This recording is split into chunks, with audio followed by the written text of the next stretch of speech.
میں تو آپ کو یہ بتانے کی کوشش کر رہا تھا کہ اگر آپ اس غریب کو اس قدر ستائیں گی تو یہ گیٹ کے اوپر سے ہائی جمپ کے ذریعے آپ پر حملہ کر دے گا، اور ممکن ہے اب تک یہ ترکیب اس کی سمجھ میں آ چکی ہو۔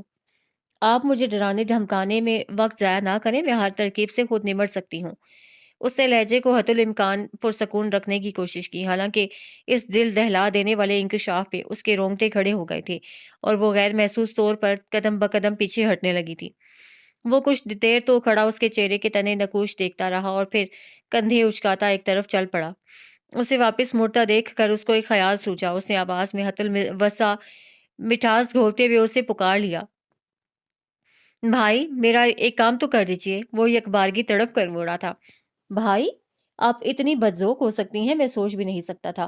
اس آگ برساتے موسم میں آپ کی زبان نے جو شعلہ اگلا ہے اس نے میری روح کو بھی جھلسا ڈالا ہے۔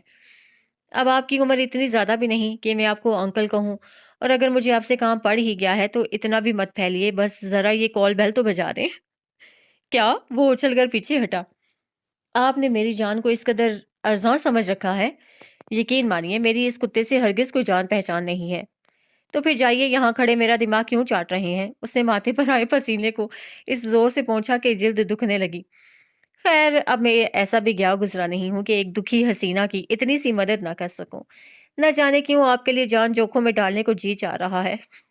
وہ تیز قدموں سے گیٹ کی طرف بڑھا۔ اس کے قریب آنے پر کتا حیرت انگیز طور پر پرسکون ہو گیا تھا اور اب دم ہلاتے ہوئے ادھر سے ادھر ٹہل رہا تھا۔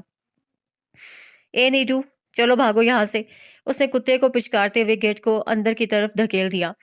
آئیے محترمہ، تشریف لائیے۔ وہ سیاہ بھنورا آنکھوں میں شرارت لیے اس کے چہرے پر نظریں جماتے ہوئے بولا۔ کتا وہاں سے غائب ہو چکا تھا اور وہ ہمونک بنی ابھی تک وہیں جمی کھڑی تھی۔ ویسے معاملہ کچھ اس کی سمجھ میں آ چکا تھا۔ یقیناً یہ لڑکا اس گھر کا رہنے والا تھا، اسی لیے کتے نے اس قدر شناسائی کا مظاہرہ کیا تھا۔ گھٹیا، بدماش، لفنگا، اتنی دیر سے دھوپ میں کھڑے ہو کر تفنن فرمایا جا رہا تھا، میرا تو میک اپ بھی بہہ کر برابر ہو چکا۔ وہ دل ہی دل میں اسے کوستے ہوئے ساتھ ہو لی۔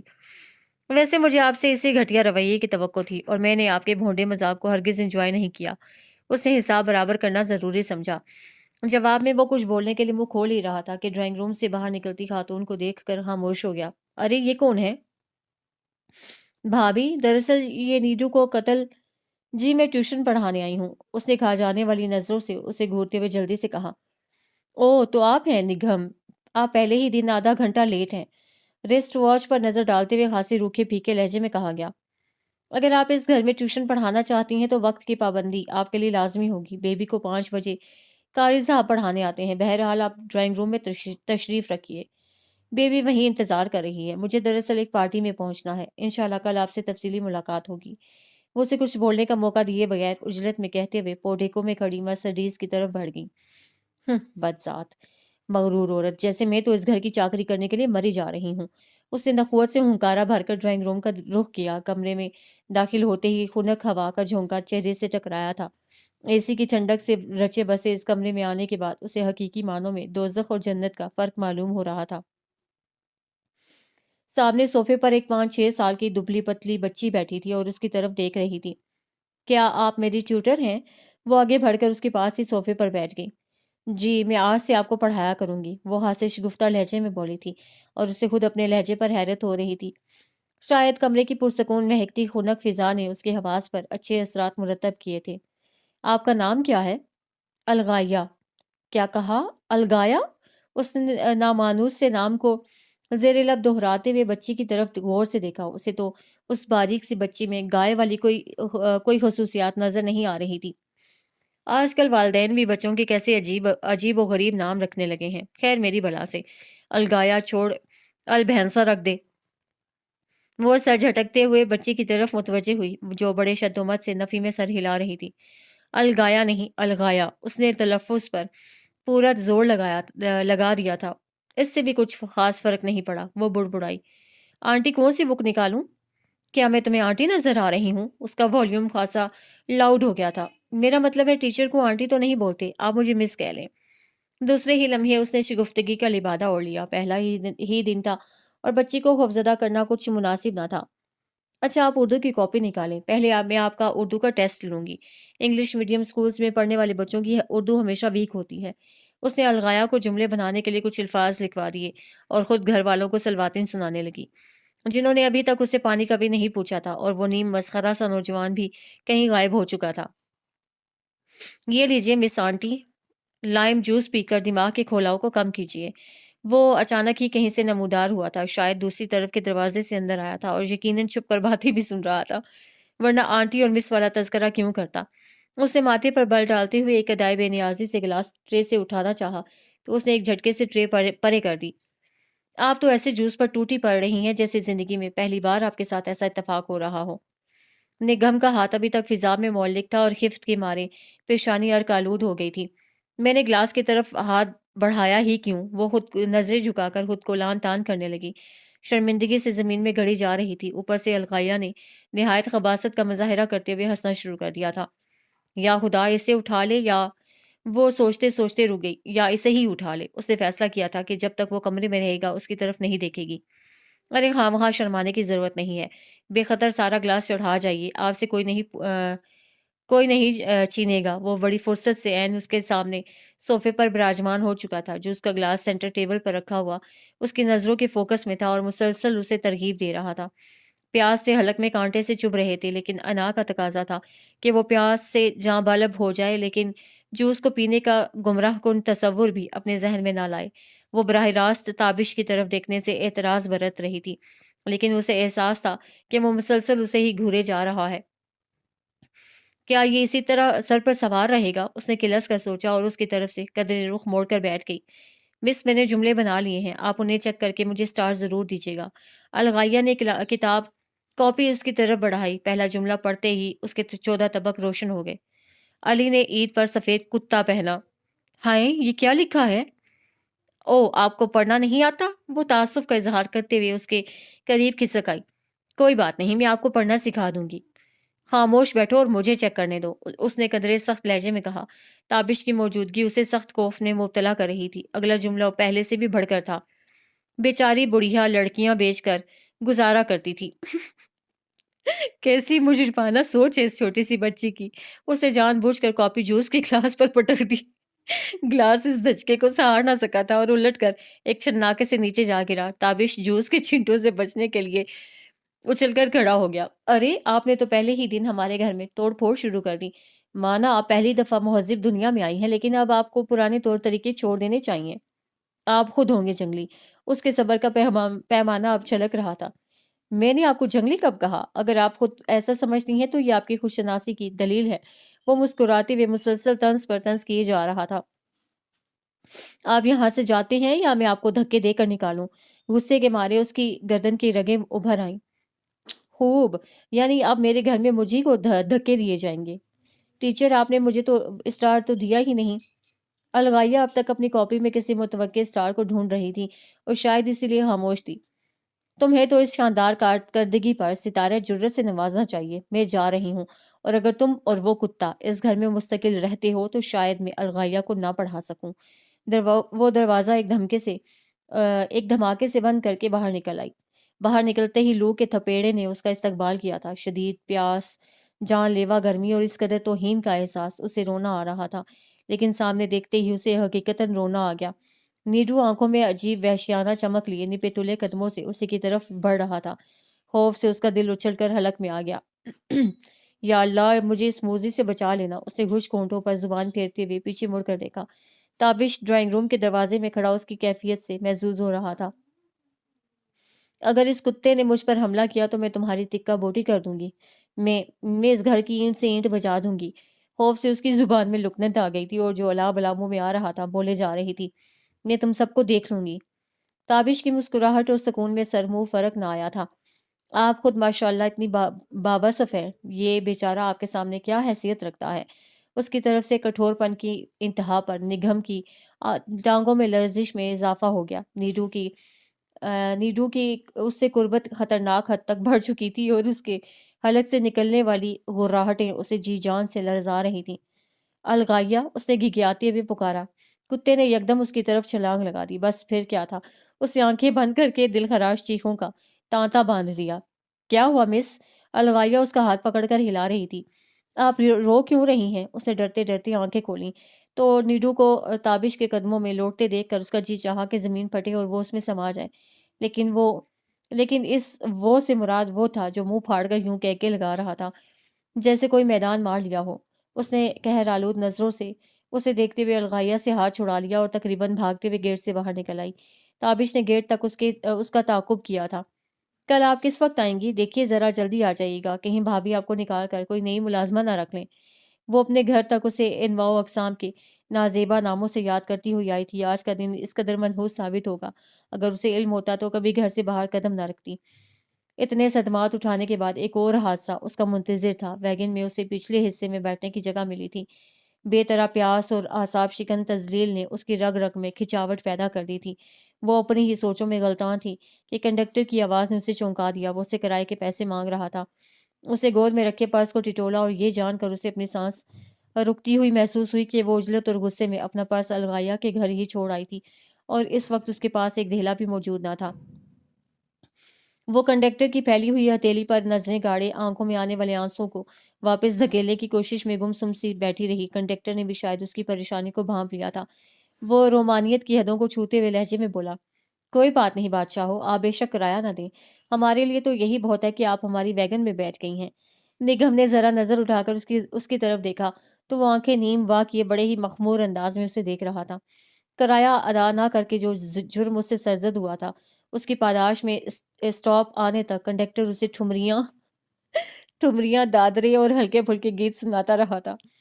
گھر کے دروازے پر پہنچ کر اس نے بل پر انگلی رکھی تو پھر اٹھانا ہی بھول گئی۔ آج کے کٹھن سفر کی تھکن نے اسے نیم جان سا کر دیا تھا۔ چند لمحے کھڑے رہنا بھی محال ہو رہا تھا۔ خدا غارت کرے تجھے، کیا گھنٹی کے ساتھ چمٹ گئی ہے؟ اماں نے دھاڑ سے دروازہ کھول کر لال آنکھوں سے اسے گھورا۔ ادھر تیرے ابا کے ملازم ہیں جو تیرے قدموں کی دھمک سنتے ہی دروازہ کھول کر بچ جائیں۔ انہیں شاید نیند سے اٹھائے جانے کا بہت قلق ہوا تھا۔ وہ سنی انسنی کرتی ہوئی تیر کی مانند کچن کی طرف لپکی۔ جلتے حلق کی آگ بجھا کر جیسے ہی دیگچی کا ڈھکن اٹھایا، اس کے منہ سے سسکاری نکل گئی۔ اماں، یہ کیا ٹینڈے ہیں؟ نہیں، ناشپاتیاں ہیں، وہ برآمدے سے ہی تیز آواز میں بولی۔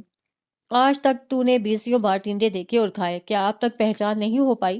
اس نے ٹینڈوں کو نہایت حقارت سے دیکھ کر ڈھکن زور سے پٹک دیا اور کچن کے دروازے کی طرف مڑ گئی، لیکن دروازے کے پاس پہنچ کر ایک دم پلٹی، واپس آ کر دوبارہ ڈھکن اٹھایا اور ٹینڈوں کو نکال کر پلیٹ میں پٹکنے لگی۔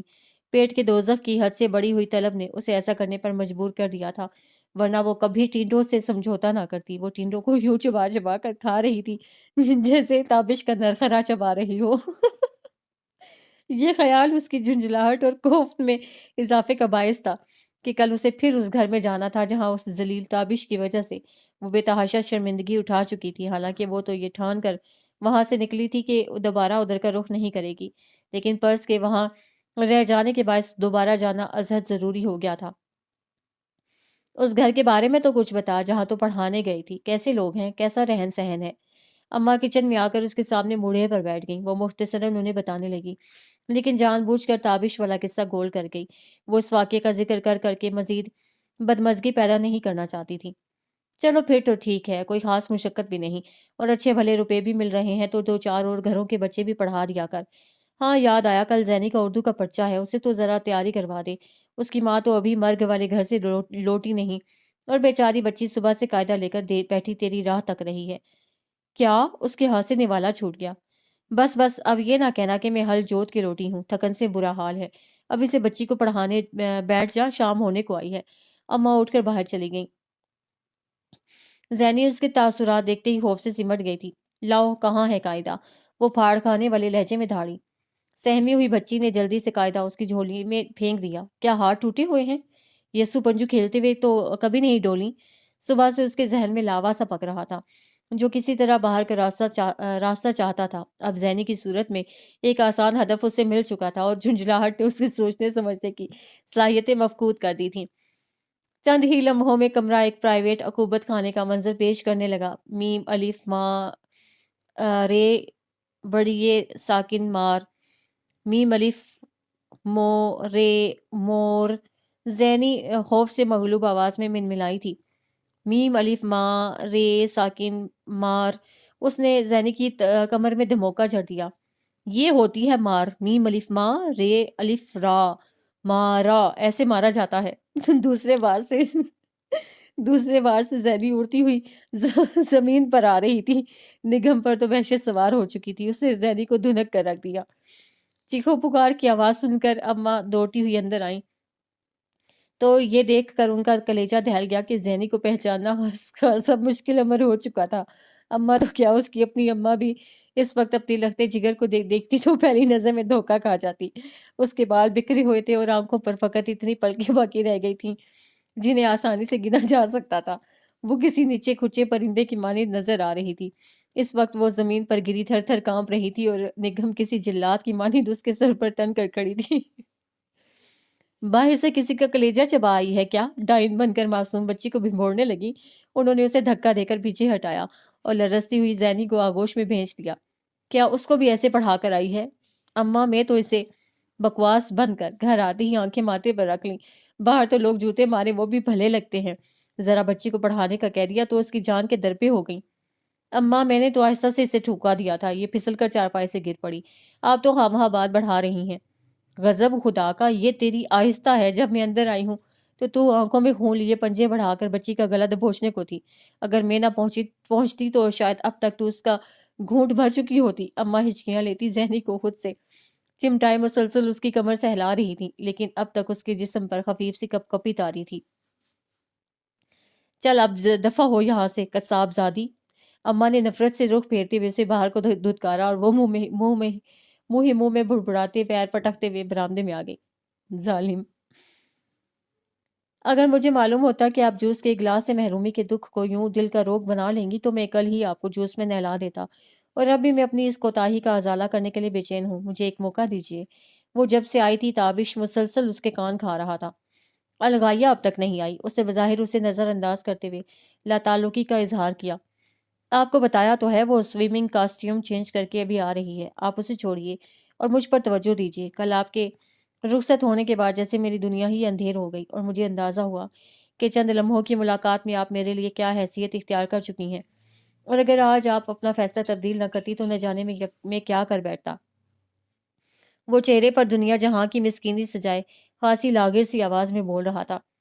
کسی خوش فہمی میں مبتلا ہونے کی ضرورت نہیں ہے۔ یہ تو آپ کی بھابھی جان کی منت سماجت سے پسیج کر میں نے یہاں ٹیوشن پڑھانے کا فیصلہ کیا ہے، ورنہ میرے فیصلے کی تبدیلی میں آپ کی ذات کا کوئی عمل دخل نہیں ہے۔ اس نے وضاحت کرنا ضروری سمجھا، اور یقیناً کچھ دیر بعد آپ نہایت ہی گھسے پٹے الفاظ میں مجھ سے پہلی نظر میں محبت کا دعویٰ کرنا چاہ رہے ہوں گے۔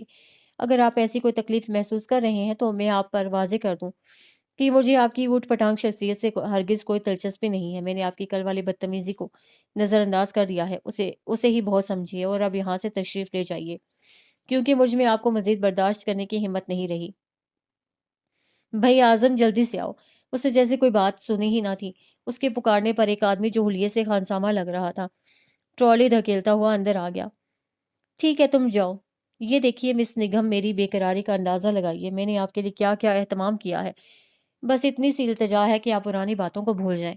یہ لائم جوس سے بھرا جگ، یہ کافی، ملک شیک، پیٹیز، ٹرائفل، یہ سب کچھ آپ کے لیے ہے۔ وہ کھڑا ہو کر ٹرالی پر رکھی چیزوں کے نام گنوانے لگا، جبکہ وہ حیرت سے ٹرالی کی طرف دیکھ رہی تھی جس پر اندازاً 6 آدمیوں کے لیے لوازمات سجے ہوئے تھے۔ تو میرے حسن کا جادو چل گیا۔ اپنے چہرے پر تابش کی بہکی نگاہوں کی حدت محسوس کر کے اس کی رگوں میں دوڑتے خون کی گردش تیز ہو گئی۔ آپ پلیز کچھ لیجیے نا، اگر آپ نے انکار کیا تو میں یہ پیڑ چبا کر جان دے دوں گا۔ وہ جھک کر نہایت لجاجت سے کہہ رہا تھا۔ اس کے انداز پر نہ چاہتے ہوئے بھی نگم کے ہونٹوں پر مسکراہٹ آ گئی۔ اس کی مسکراہٹ کو رضامندی سے تعبیر کرتے ہوئے تابش نے فوراً ملک شیک کا گلاس اٹھا بڑی عاجزی سے اس کی طرف بڑھایا، لیکن وہ خاموش بیٹھی اسے دیکھتی رہی۔ ہاتھ بڑھانے سے جھجک رہی تھی کیونکہ اسے کچھ بعید نہیں تھا کہ کل والی حرکت آج بھی دہرا دیتا۔ اچھا، تو آپ ابھی تک خفا ہیں؟ اس کا مطلب ہے آپ مجھے زندہ نہیں دیکھنا چاہتی۔ پلیز ایسا ظلم نہ کریں، اسے کرپناک لہجے میں کہتے ہوئے گلاس اس سے اس قدر قریب کر دیا کہ مجبوراً اسے ہاتھ بڑھا کر گلاس تھامنا پڑا، کیونکہ تابش نے گلاس کو اس حد تک ترچھا کر دیا تھا کہ اگر وہ نہ پکڑتی تو ملک شیک لازماً اس کے کپڑوں پر چھلک جاتا۔ اسے ملک شیک پیتے دیکھ کر تابش اطمینان کی طویل سانس خارج کرتے ہوئے صوفے پر بیٹھ گیا۔ کل نیڈو نے آپ کے ساتھ کل نیڈو نے آپ کے ساتھ بہت بدتمیزی کی۔ اس کی گستاخی پر میرا تو خون کھول رہا تھا، اس لیے میں نے اسے ٹھیک ٹھاک سزا دی ہے۔ وہ کیسے؟ وہ بے اختیار پوچھ بیٹھی۔ میں نے اس کا 2 وقت کا دودھ بند کر کے اس سے آپ کے لیے ملک شیک تیار کروا دیا ہے۔ کیا؟ اس کے گلاس والے ہاتھ میں لرزش آ گئی۔ جی ہاں، وہ دودھ پینے کے لیے برتن میں تھوتنی گھسائے بیٹھا تھا کہ میں نے اس کے منہ پر چانٹا رسید کیا اور دودھ ضبط کر کے بٹلر کو دے دیا تاکہ آپ کے لیے شاندار ملک شیک بنا دیا جائے۔ نگم کو اس زور سے کھانسی آئی کہ سانس الٹنے لگا۔ وہ اس کی شان میں خاصا طویل قصیدہ کہنا چاہتی تھی، لیکن اچھو لگ جانے کے باعث محض بےہودہ اور کمینہ ہی کہہ پائی۔ وہ اس کی دگرگوں حالت پر فاتحانہ کہہ کے بکھیرتا رخصت ہو گیا تھا۔ میں اتنی بے وقوف ہو سکتی ہوں، مجھے یقین نہیں آ رہا، اسے بال مٹھی میں جگڑتے ہوئے سلگ کر سوچا۔ نگم، آپ ٹھیک تو ہیں؟ مسز فاقیہ انوار الغائیہ کو ساتھ لیے اندر آئیں تو اس کا متغیر چہرہ دیکھ کر فکر مند سے انداز میں پوچھنے لگی۔ جی میں بالکل ٹھیک ہوں، اس نے وہ مشکل لہجے کو نارمل رکھتے ہوئے جواب دیا۔ چلو الغائیہ، ٹیچر کو سلیبس پیپر نکال کر دکھاؤ۔ اوہ، یہ تو تابش نے آپ کے لیے اچھی خاصی ضیافت کا اہتمام کر ڈالا۔ ٹرالی پر سجی بے شمار چیزوں کو دیکھ کر ان کے ہونٹوں پر مسکراہٹ بکھر گئی تھی۔ ابھی جب وہ ڈرائنگ روم سے جا رہا تھا تو بہت خوش نظر آ رہا تھا۔ لگتا ہے آپ سے صلح ہو گئی ہے۔ وہ اپنے رویے پر سخت شرمندہ تھا اور کل سے آپ کا انتظار کر رہا تھا کہ آپ سے سوری کر سکے۔ جی مجھے اس بات کا بخوبی اندازہ ہو چکا ہے، وہ دانت پیستے ہوئے بظاہر مسکرا کر بولی تھی۔ اس کے بعد وہ نگم کے ساتھ الغائیہ کے مضامین ڈسکس کرنے لگیں۔ کچھ ہی دنوں میں وہ مسز فاقیہ انوار کے ساتھ خاصی بتکلف ہو گئی۔ اس میں اس کی خوش مزاجی کا کوئی دخل نہیں تھا، بلکہ مسز انوار تھیں ہی اتنی اچھی کہ ان سے دوستی کرنے کو جی چاہتا تھا۔ اس نے ان کے بارے میں پہلے دن جو تاثر قائم کیا تھا وہ کچھ ہی دنوں میں زائل ہو گیا۔ وہ ہر روز کچھ وقت اس کے پاس ضرور بیٹھتی اور دوستانہ ماحول میں ان سے بات چیت ہوتی رہتی تھی۔ ان کو بھی اپنی شخصیت میں شاہانہ تمتراک رکھنے والی یہ منفرد سی لڑکی بہت بھائی تھی۔ ان کی پسندیدگی کی ایک اہم وجہ اپنے اکلوتے دیور کی روز بروز بڑھتی ہوئی وارفتگی بھی تھی۔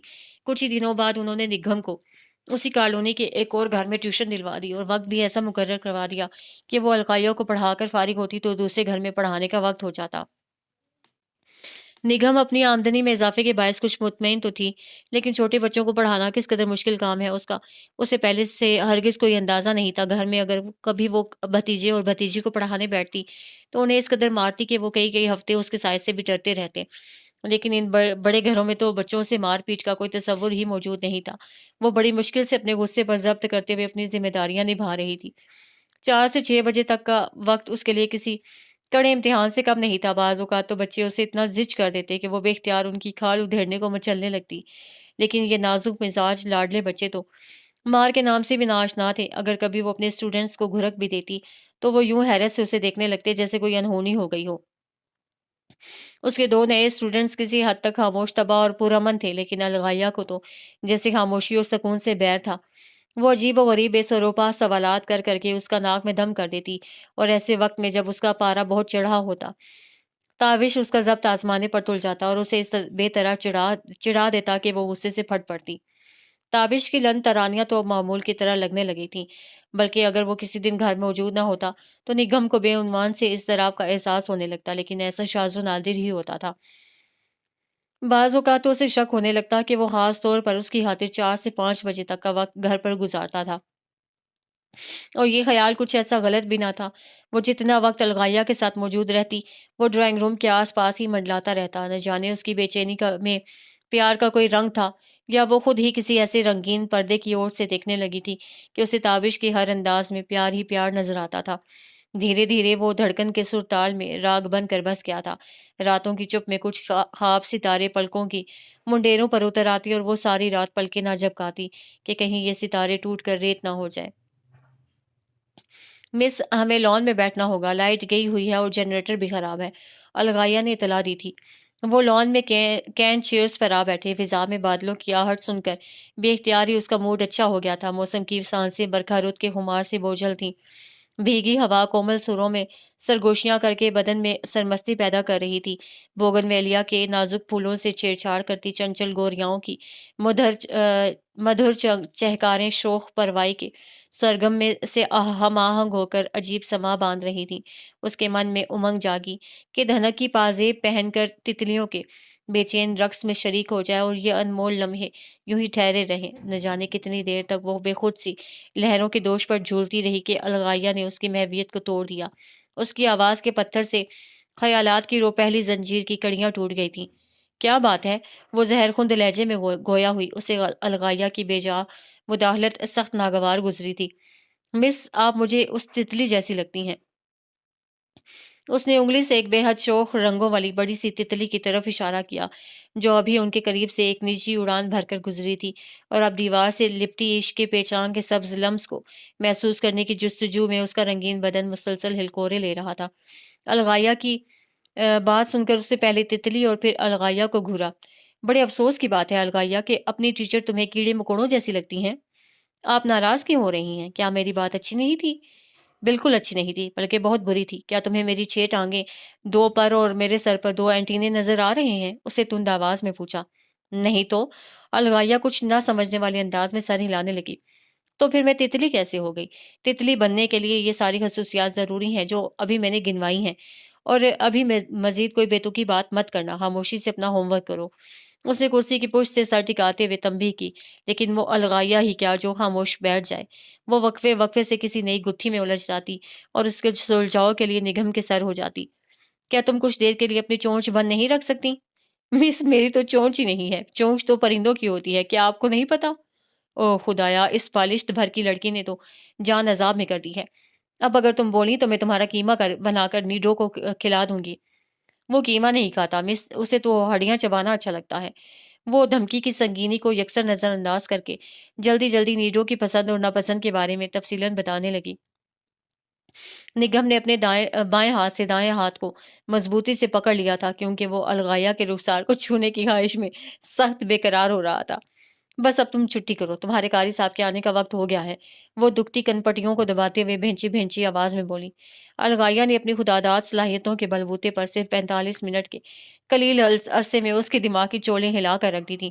اس کے جانے کے بعد نگم نے اطمینان کی طویل سانس لی اور اٹھ کر یوں ہی بے مقصد ٹہلنے لگی۔ ابھی اس کا جانے کا کوئی ارادہ نہ تھا۔ اس خوابناک ماحول کا تقاضا تھا کہ وہ کچھ دیر یہیں ٹھہر جائے۔ ہوا کے ہاتھ ساز فطرت کے تاروں کو جھنجھنا کر ایسی نغمگی پیدا کر رہے تھے کہ جسم کا رواں رواں اس انوکھی لے پر رقصاں ہو گیا تھا۔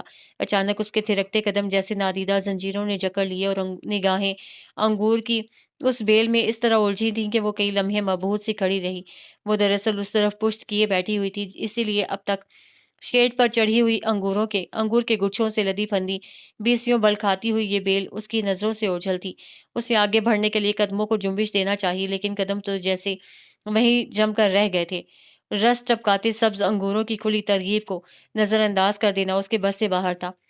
بیچارے انگور کیسے تھوتنیاں لٹکائے ترس رہے ہیں کہ کوئی ان کو پیار سے نوچ کے سوٹ کر ان کا مقصد حیات پورا کر دے، اور اپنی استعداد سے بڑھ کر بوجھ سنبھالے ہوئے یہ تھکن سے چور بیل کیسی مسکین لگ رہی ہے۔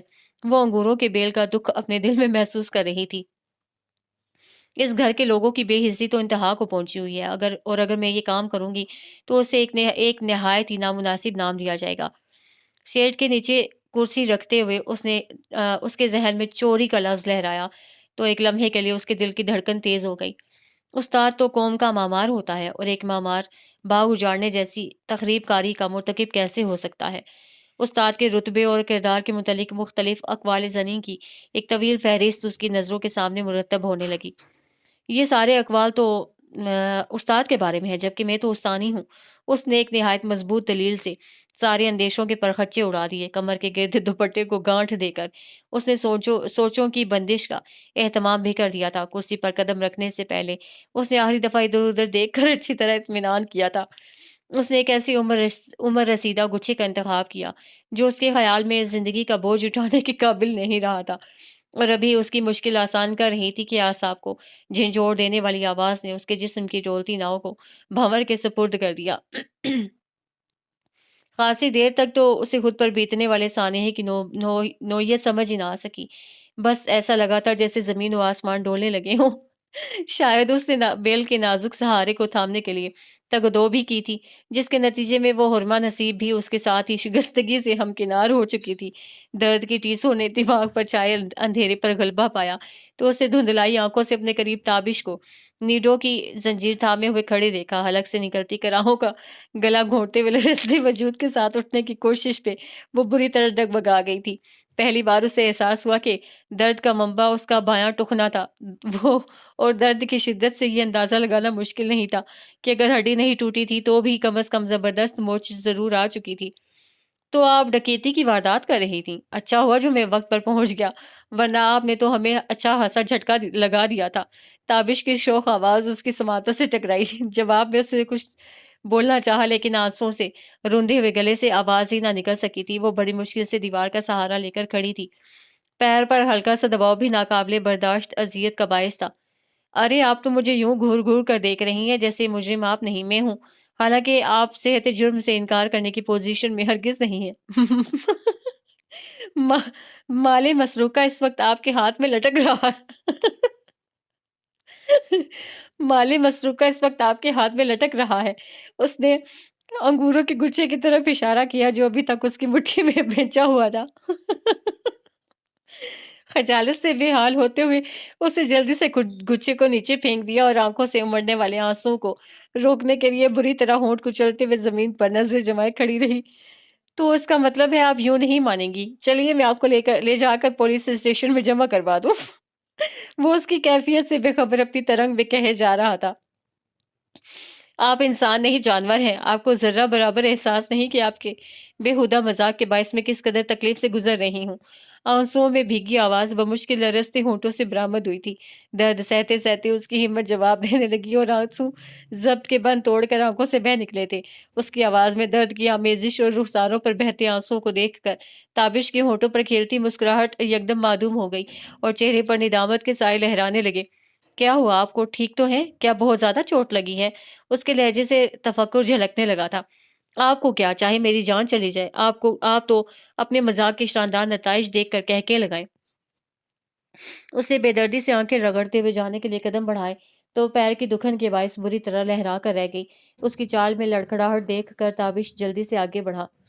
پلیز آئی ایم سوری، آپ بیٹھ جائیں، میں ابھی میڈیکل باکس لے کر آتا ہوں۔ میرے خیال میں آپ کے پاؤں میں موچ آئی ہے۔ وہ گھٹنوں کے بل نیچے بیٹھ کر اس کے پاؤں کی طرف ہاتھ بڑھاتے ہوئے بولا، لائیے میں جوتا اتار دوں۔ خبردار جو آپ نے مجھے ہاتھ لگایا۔ وہ بھبک کر پیچھے ہٹی تھی۔ میں کوئی سیدھی سادھی معصوم لڑکی نہیں ہوں جو آپ جیسوں کی ہتھ کنڈوں کو نہ سمجھ سکوں۔ میری ٹوٹی ہڈی کو ٹٹولنے کے بہانے آپ میرا پیر چھونا چاہتے ہیں، ہٹ جائیں۔ مجھے آپ کے عاشقانہ ہمدردیوں کی کوئی ضرورت نہیں۔ وہ دانت پر دانت جمائے ڈولتی ہوئی بیرونی دروازے کی طرف بڑھنے لگی۔ ٹھہریے تو مجھے پتا ہے آپ سیدھی سادھی نہیں ہے۔ ظاہر ہے جو لڑکی دن دہاڑے کسی کے گھر میں ڈاکہ ڈالے وہ سیدھی سادھی کیسے ہو سکتی ہے؟ لیکن میری معصومیت پر شک نہ کیجیے، میرے ہاتھ سے نہ سہی کسی ڈاکٹر سے ہی علاج کروا لیں۔ وہ اس کے پیچھے آتے ہوئے لجاجت سے بول رہا تھا۔ لہجے میں پہلے والی شوخی یکسر مفقود تھی، وہ رکی نہیں تھی۔ ہر اٹھتے قدم کے ساتھ ایسی ٹیس اٹھتی کہ دماغ جھنجھنا جاتا۔ آنسوؤں کے باعث آنکھوں کے سامنے دھند کی چادر سی تنی ہوئی تھی۔ تابش اس کے قریب سے گزرتا ہوا پورچ کی طرف دوڑ پڑا تھا۔ گیٹ کی طرف جانے والی پختہ روش تک پہنچنے میں ہی اس کے جسم سے ساری توانائی نچڑ گئی تھی۔ تابش نے گاڑی بیک کر کے اس کے قریب روکی اور اتر کر پچھلی سائیڈ کا دروازہ کھول دیا۔ مانا کہ آپ بڑی ترم خان ہیں مگر میں بھی کسی سے کم نہیں ہوں۔ سیدھی طرح گاڑی میں بیٹھ جائیں ورنہ مجھے دوسرا طریقہ استعمال کرنا پڑے گا۔ اس نے درستگی سے کہتے ہوئے اسے بازو سے پکڑ کر گاڑی میں دھکیل دیا۔ سارے راستے وہ آنکھوں پر ہاتھ رکھے ہچکیوں سے روتی رہی تھی۔ تابش نے بھی گھر کا ایڈریس پوچھنے کے علاوہ اس سے کوئی بات نہیں کی۔ ڈاکٹر سے فارغ ہونے کے بعد اسے گھر کے دروازے پر اتار کر وہ زن سے گاڑی نکال لے گیا تھا۔ اس نے جھوٹ بول کر بڑی مشکل سے گھر والوں کو پاؤں کی چوٹ کے بارے میں مطمئن کیا۔ پین کلر نے پاؤں کے درد کو تو سلا دیا تھا لیکن کوئی ایسی پھانس تھی جس کی چبھن سانس کے ساتھ تن من میں بس گئی تھی۔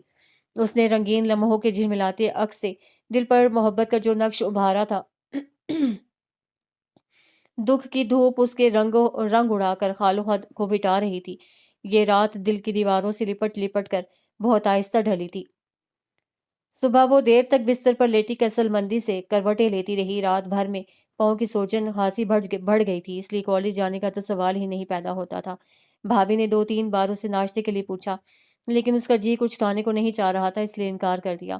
وہ ہاسی دیر سے ایک ہی پوزیشن میں لیٹی حالی حالی نظروں سے چھت کو گھور رہی تھی کہ عامر بڑے رازدارانہ انداز میں کمرے میں داخل ہوا اور اس کے پاس جھک کر اسے سرگوشی میں پکارنے لگا، بات سنیں پپو۔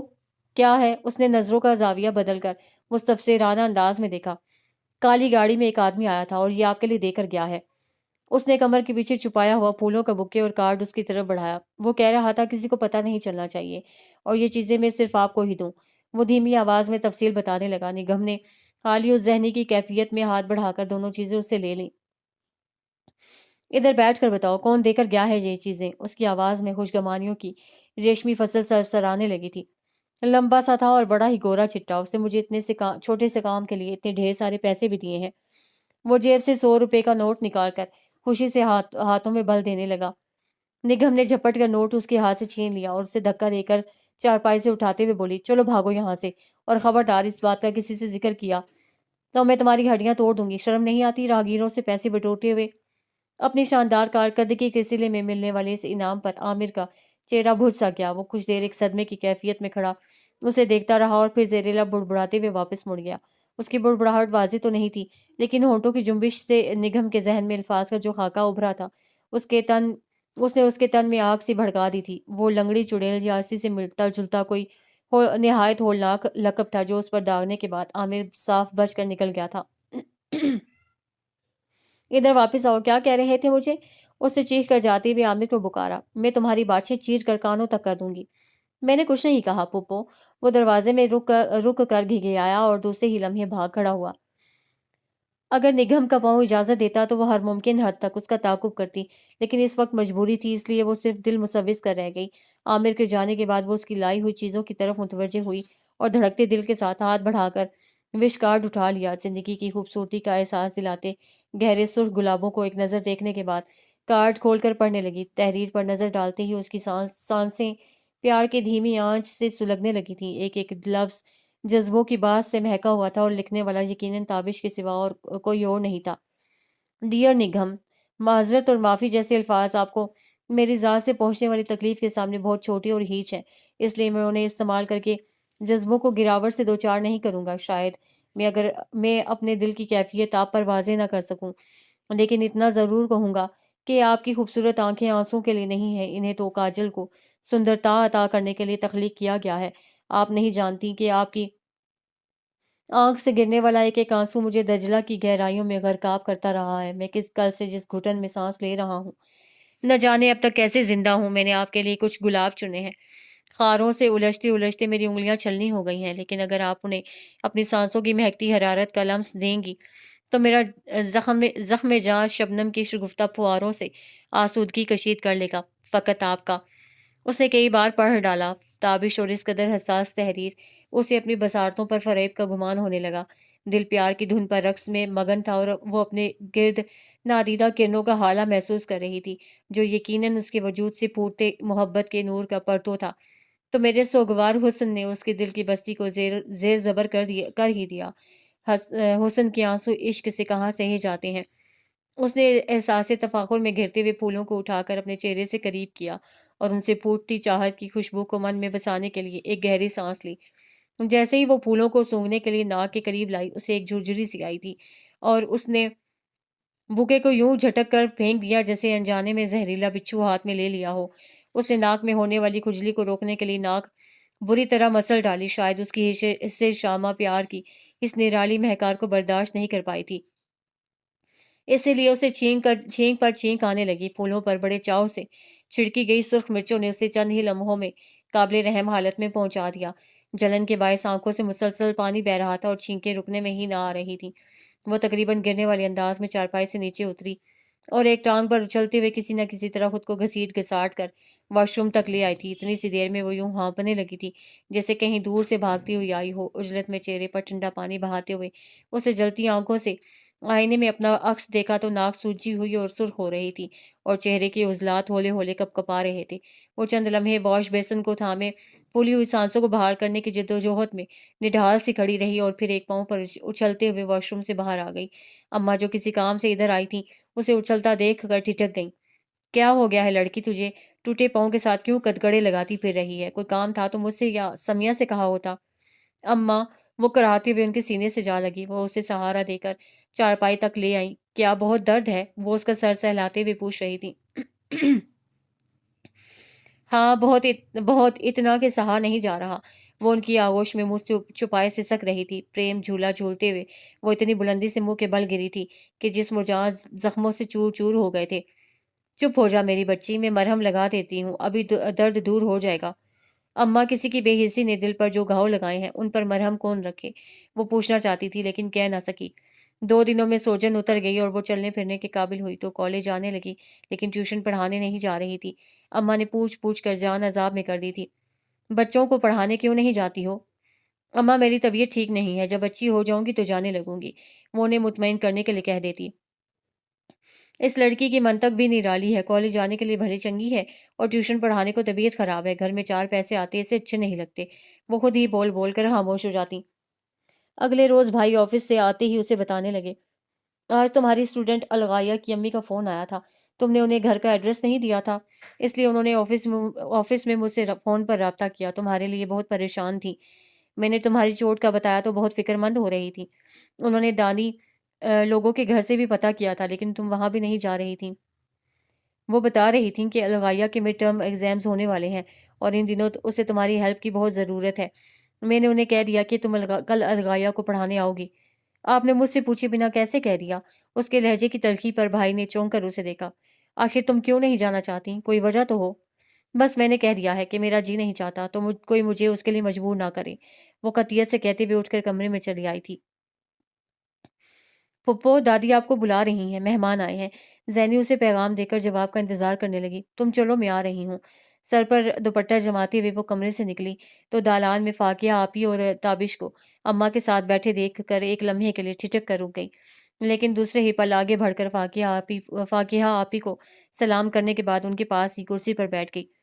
کہیں تابش نے انگوروں والا قصہ اپنی بھابھی کو نہ سنا دیا ہو، اگر انہوں نے اماں کے سامنے ذکر کر دیا تو بات بہت بگڑ سکتی ہے، سوچ کر اس کی ہتھیلیاں پسینے سے بھیگنے لگی تھیں۔ اسے دزدیدہ نگاہوں سے تابش کی طرف دیکھا لیکن اس کے چہرے سے کچھ اندازہ لگانا مشکل تھا۔ وہ عامر کو گود میں بٹھائے اپنے مخصوص انداز میں مسکراتے ہوئے اس کے کانوں میں خسر خسر میں مصروف تھا۔ اب کیسی طبیعت ہے نگم؟ فاقیہ آپی اسے خاموش بیٹھا دیکھ کر پوچھنے لگی۔ جی میں، ارے بیٹی اسے کیا ہونا ہے، ذرا سا پیر میں بل آ گیا تھا لیکن اب تو کوئی تکلیف نہیں رہی۔ اماں درمیان میں کود پڑی تھی۔ بالکل گھوڑے کی طرح دھڑنگے لگاتی پھرتی ہے۔ اماں کی اس ناشائستگی پر اس کے منہ کا زاویہ بگڑ گیا اور اس نے انہیں گھور کر خاموش رہنے کی تنبیہ بھی کی، لیکن وہ اس کی طرف دیکھ ہی کب رہی تھیں جو اس کے گھورنے کا کوئی اثر لیتی۔ یہ نہ سمجھنا نگم کہ میں اپنے مطلب کو تمہیں پوچھنے آ گئی ہوں، یہ سچ ہے کہ آج کل اچھے ٹیوٹر کا ملنا بہت مشکل ہے اور تمہارے پڑھانے کے انداز سے میں مطمئن بھی بہت ہوں، لیکن تم مجھے اپنی چھوٹی بہنوں کی طرح عزیز بھی ہو اور سچ مانو تو یہ تمہاری محبت ہے جو مجھے یہاں لے آئی ہے۔ وہ اس کے ہاتھ اپنے ہاتھوں میں لے کر بڑی ہی شفیق مسکراہٹ کے ساتھ سنگ بول رہی تھی۔ اللہ تمہارا بھلا کرے بیٹی، آج کل ایسے اچھے لوگ کہاں ملتے ہیں جو اپنے نوکروں کو اتنی عزت دیں۔ اماں کی اس گل افشانی پر وہ دہل کر رہ گئی۔ تابش کے کہے نے رہے سہے اوسان بھی خطا کر دیے تھے۔ اچھا کل سے تو تم آنے لگو گی نا؟ دانی کی امی بھی تمہیں کئی مرتبہ پوچھ چکی ہیں۔ جی دراصل کچھ پرابلمز ہیں، میرے اپنے ایگزامز میں بہت کم وقت رہ گیا ہے، میں اب ٹیوشن کے لیے شاید وقت نہ نکال سکوں۔ اس کو چھوڑ دو بیٹی، یہ تو یوں ہی بے تکا بولتی رہتی ہے۔ اماں نے اس کی بات درمیان میں اچک لی تھی۔ تم بالکل بے فکر ہو جاؤ، یہ کل سے ہی کام پر آنے لگے گی، انہوں نے بڑے ہی فیصلہ کن انداز میں ہاتھ ہلاتے ہوئے کہا۔ اس کے بعد بھی اسے کئی دفعہ کوشش کی کہ فاقیہ آپی سے کھل کر بات کرے، لیکن اماں نے اسے بولے کا موقع ہی نہیں دیا۔ کچھ ہی دیر میں اماں نے زبان کے ایسے ایسے مورکے دکھائے کہ اس کا خون کھول کر رہ گیا۔ اگر تمہیں آنے جانے میں کوئی مسئلہ ہے تو تابش گاڑی لے کر آ جایا کرے گا۔ کیوں تابش؟ وہ اسے بات کرتے ہوئے تابش سے پوچھنے لگی۔ مجھے بھلا کیا اعتراض ہو سکتا ہے، لیکن اگر یہ ہاں کر دیں تو؟ وہ بڑے معنی خیز انداز میں بولا تھا۔ اسے جھلستی ہوئی نگاہ تابش پر ڈالی۔ ایک لمحے کے لیے نظروں کا باہم تصادم ہوا تو تابش نے اسے آنکھ مار دی، اسے سٹ پٹا کر پلکیں جھکا لیں اور ایک نازیبا سی گالی نو کے زبان پر آ کر دم توڑ گئی۔ تم بہت چپ ہو نگم، کیا مجھ سے کوئی ناراضگی ہے؟ جی نہیں، ایسی تو کوئی بات نہیں۔ فاقیہ آپی کے استفسار پر وہ جلدی سے بول پڑی۔ تو اب میں مطمئن ہو جاؤں کہ تم الغائیہ کو پڑھانے آؤ گی؟ جواب میں اسے بے چان سے انداز میں سر ہلا دیا۔ اچھا آنٹی، اب ہمیں اجازت دیں، انشاءاللہ پھر ملاقات ہوگی۔ ارے بیٹی ابھی تو تم آئی ہو، 2 گھڑی بیٹھ جانا، وہ سمیہ چائے لے کر آ رہی ہے۔ جا عامر بھاگ کے باورچی خانے میں جا اور اپنی ماں سے کہہ جلدی چائے لے کر آئے۔ اماں نے بڑے اصرار سے انہیں چائے کے لیے روک لیا تھا۔ وہ لوگ دہلیز پار کر کے باہر نکلے تو اسے عامر کو کندھوں سے پکڑ کر روکنا پڑا، وہ شاید ان کے ساتھ ہی جانا چاہتا تھا۔ پھپھو یہ وہی تھا جو پھول دے کر گیا تھا، وہ دبے دبے جوش سے اسے بتانے لگا۔ بکواس بند کرو، اور تم اس کی گود میں کیوں چڑھے بیٹھے تھے؟ تمیز تو چھو کر بھی نہیں گزری تمہیں۔ اس نے عامر کو ایک تھپڑ جڑ دیا اور پھر جان بوجھ کر اس کی جانب سے نظریں پھیر لیں، کیونکہ وہ زیر لب کچھ بڑبڑا رہا تھا اور اس کی اس بڑبڑاہٹ کا مفہوم وہ ہرگز نہیں سمجھنا چاہتی تھی۔ تمہیں کیا ضرورت تھی انکار کرنے کی؟ بلکہ تمہیں تو اسی روز سے ان کے گھر جانا چاہیے تھا جب تمہارے پاؤں کی موچ ٹھیک ہو گئی تھی۔ اس کی پوری بات سن کر آمنہ اس انداز سے گویا ہوئی جیسے اس کی عقل پر ماتم کر رہی ہو۔ آمنہ پورے کالج میں وہ واحد لڑکی تھی جس کے ساتھ وہ اپنی باتیں شیئر کر لیتی تھی۔ دونوں کے مزاج میں تندی تھی، اس لیے خوب نبھ رہی تھی۔ کیا مطلب؟ اسے بھویں اچکائیں۔ مطلب صاف ہے، تم اس طرح کا شدید رد عمل دکھا کر تو اس پر یہ ظاہر کر رہی ہو جیسے تم نے اس کی بات کا بہت اثر لیا ہے۔ تمہارے ایسے رویے سے تو اس کے حوصلے اور بلند ہوں گے۔ اس نے تمہارے ساتھ ایک واہیات مذاق کیا اور تم اسے جان کر روک لگا بنا کر بیٹھ گئی۔ اسے تو یوں لگتا ہے جیسے تم واقعی اس میں انٹرسٹڈ ہو۔ نگم اس بات پر آمنہ سے نظریں چرا گئی تھی، مبادا دل کے موہن چور کا عکس اس کی آنکھوں میں لہراتا نظر نہ آ جائے۔ تمہیں تو اس وقت ہی اس کے منہ پر تھپڑ مار دینا چاہیے تھا جب اسے تمہیں کرسی سے گرا دیا تھا، اور تم ہو کے اس کے بھیجے ہوئے پھول اور کارڈ وصول کرتی پھر رہی ہو۔ اور تمہیں یہ مشورہ کس نے دیا تھا کہ ان پھولوں میں اپنی ناک گھسیڑ دو؟ حماقت کی بھی کوئی حد ہوتی ہے۔ اس کے لہجے سے صاف ظاہر ہوتا تھا کہ اسے نگم کا رد عمل سخت ناگوار لگا تھا۔ اچھا، یہ نصیحت کسی اور وقت کے لیے رکھ چھوڑو، اس وقت تو مجھے یہ بتاؤ کہ میں کیا کروں؟ نگم کے انداز میں جھنجھلاہٹ تھی۔ تم یہ کرو کہ آج سے ہی الغائیہ کو پڑھانے چلی جاؤ اور اس تابش کو اس طرح اگنور کرو جیسے کچھ ہوا ہی نہ ہو۔ یہ کیسے ممکن ہے؟ تم اسے نہیں جانتی ہو۔ وہ اتنا زج کر دیتا ہے کہ ضبط جواب دینے لگتا ہے۔ کیوں ممکن نہیں ہے احمق لڑکی؟ یہاں کالج میں تو بڑی خونخوار بنی پھرتی ہو، اور اس لڑکے کے سامنے تمہاری حالت بھیگی بلی سے بھی بری ہے۔ آخر تم اسے اتنا دب کیوں رہی ہو؟ اسے ایسا منہ توڑ جواب دو کہ آئندہ کے لیے وہ تمہارا سامنا کرنے سے بھی کترانے لگے۔ اب وہ اسے کیا بتاتی کہ وہ تو ہر دم خود اس کا سامنا چاہتی ہے۔ مرچوں والے واقعے کے سلسلے میں تم بالکل انجان بن جانا۔ اگر وہ تم سے اشارتاً بھی ذکر کرے تو تم صاف مکر جانا۔ وہ کیوں؟ کیوں کا کیا مطلب ہے؟ آخر تم اتنی ناسمجھ کب سے ہو گئی؟ آمنہ کی جھنجھلاہٹ عروج پر تھی۔ اگر تم اسے اپنا سوجا ہوا تھوبڑا دکھاؤ گی تو وہ خود ہی سمجھ جائے گا کہ اس کی بےہودہ شرارت شاندار طریقے سے کامیاب ہوئی ہے، اور وہ مزید شیر ہو جائے گا۔ تم پہلے کی طرح مسکراتے ہوئے اور ویسی ہی تمکنت کے ساتھ اس کے سامنے جاؤ جو تمہاری شخصیت کا خاصہ ہے۔ یوں رو بسور کر اس کی خوشی کا سامان کیوں کر رہی ہو؟ آخر اس نے تمہیں سمجھ کیا رکھا ہے؟ تم اس پر ثابت کر دو کہ تم کوئی معمولی لڑکی نہیں ہو۔ اگر وہ دوبارہ تمہارے ساتھ فری ہونے کی کوشش کرے تو اسے ایسی کھری کھری سنانا کہ طبیعت صاف ہو جائے۔ اچھا بس بھی کرو، تم تو مجھے یوں بریفنگ دے رہی ہو جیسے میں کسی جنگی محاذ پر روانہ ہو رہی ہوں۔ نگم اکتائے ہوئے انداز میں اٹھ کھڑی ہوئی۔ جنگی محاذ نہیں تو اس سے کم بھی نہیں ہے۔ آخر انا اور وقار کا مسئلہ ہے، اور یہ کوئی معمولی بات تو نہیں ہے۔ وہ اس کی تقلید میں اٹھتے ہوئے بولی، چلو کیفیٹیریا چلیں، میں نے تو ابھی تک ناشتہ بھی نہیں کیا۔ نگم موضوع بدلنا چاہ رہی تھی۔ ہاں بھوک تو مجھے بھی لگ رہی ہے۔ وہ دونوں کیفیٹیریا کی جانب روانہ ہو گئی۔ ویسے آپس کی بات ہے، مجھے تو فاقیہ آپی کا کردار بھی مشکوک لگ رہا ہے۔ اس کے ساتھ چلتے ہوئے آمنہ نے پرسوچ انداز میں اس کی طرف دیکھا۔ کیسی باتیں کر رہی ہو؟ اچھی بھلی شریف خاتون ہے۔ نگم نے احتجاجاً اسے گھورا۔ اس کے یوں گھورنے پر وہ مسکرانے لگی۔ اوہو، میں وہ والا مشکوک نہیں کہہ رہی ہوں۔ کہنے کا مطلب یہ ہے کہ کون اس طرح بچوں کے ٹیوٹرز کے گھروں میں جا کر خیریت دریافت کرتا ہے، اور پھر تمہیں واپس بلانے کے لیے اس قدر اصرار؟ کچھ عجیب سا لگ رہا ہے کہ ٹیوٹرز کی آج کل کون سی کمی ہے؟ بے شمار لوگ اکیڈمیوں کے چکر لگا لگا کر طلبے گھساتے پھر رہے ہیں، اور تم کب کسی یونیورسٹی کی پروفیسر ہو کہ تمہارے جانے کا انہیں اس قدر قلق ہو؟ انہیں تو 2-4 روز تمہارا انتظار کر کے کسی اور کو رکھ لینا چاہیے تھا۔ مجھے تو دیور بھابھی کی ملی بھگت لگ رہی ہے۔ تم تو بال کی کھال اتارنے لگتی ہو۔ اب میں ہوں ہی اتنی حسین اور پرکشش کے لوگ مجھ سے دوری برداشت ہی نہیں کر پاتے۔ اس نے ایک ادائے دل ربائی سے بالوں کی لٹکان کے پیچھے ارسی اور پلکیں جھپکا کر اس کی طرف تصدیق طلب نظروں سے دیکھا۔ ہاں، اس میں تو کوئی شک نہیں۔ عقل سے تمہارا بیر ثابت کرتا ہے کہ تم واقعی بے حد حسین ہو، کیونکہ عقل اور حسن کی آپس میں سخت مخاصمت ہوا کرتی ہے۔ وہ جل کر بولی، بالکل ٹھیک، اسی لیے تو تم اتنی زیادہ عقلمند ہو، نگہم نے برجستہ کہا تھا، اور آمنہ اپنی کہی ہوئی بات خود پر الٹتے دیکھ کر محض دل ملا کر رہ گئی تھی۔ فاقیہ آپی نے اسے دیکھ کر غیر معمولی خوشی کا اظہار کیا تھا، اور الغایا بھی یوں کھلی جا رہی تھی جیسے کوئی من پسند کھلونا مل گیا ہو۔ مس، آپ اتنے دن آئے کیوں نہیں؟ کیا چاچو سے لڑائی ہو گئی تھی؟ میں آپ کو یاد نہیں آتی تھی؟ سوالوں کا ایک طویل سلسلہ تھا جو ختم ہونے میں ہی نہ آ رہا تھا۔ وہ بے دھیانی سے الغایا کو سن رہی تھی، اسے ایک عجیب سے حزن کا احساس ہو رہا تھا۔ ڈرائنگ روم کی آرائش اور فرنیچر کی تبدیلی میں ترتیب میں کوئی تبدیلی نہیں ہوئی تھی، پھر بھی ایک خلا تھا جو اعصاب کو بے چین کر رہا تھا۔ فضا میں رچی اداسی کی باعث روح کو یزمردگی کا لبادہ اڑھا رہی تھی۔ تمہارے چاچو نظر نہیں آ رہے؟ نہ جانے کیسے اس کی زبان سے پھسل گیا۔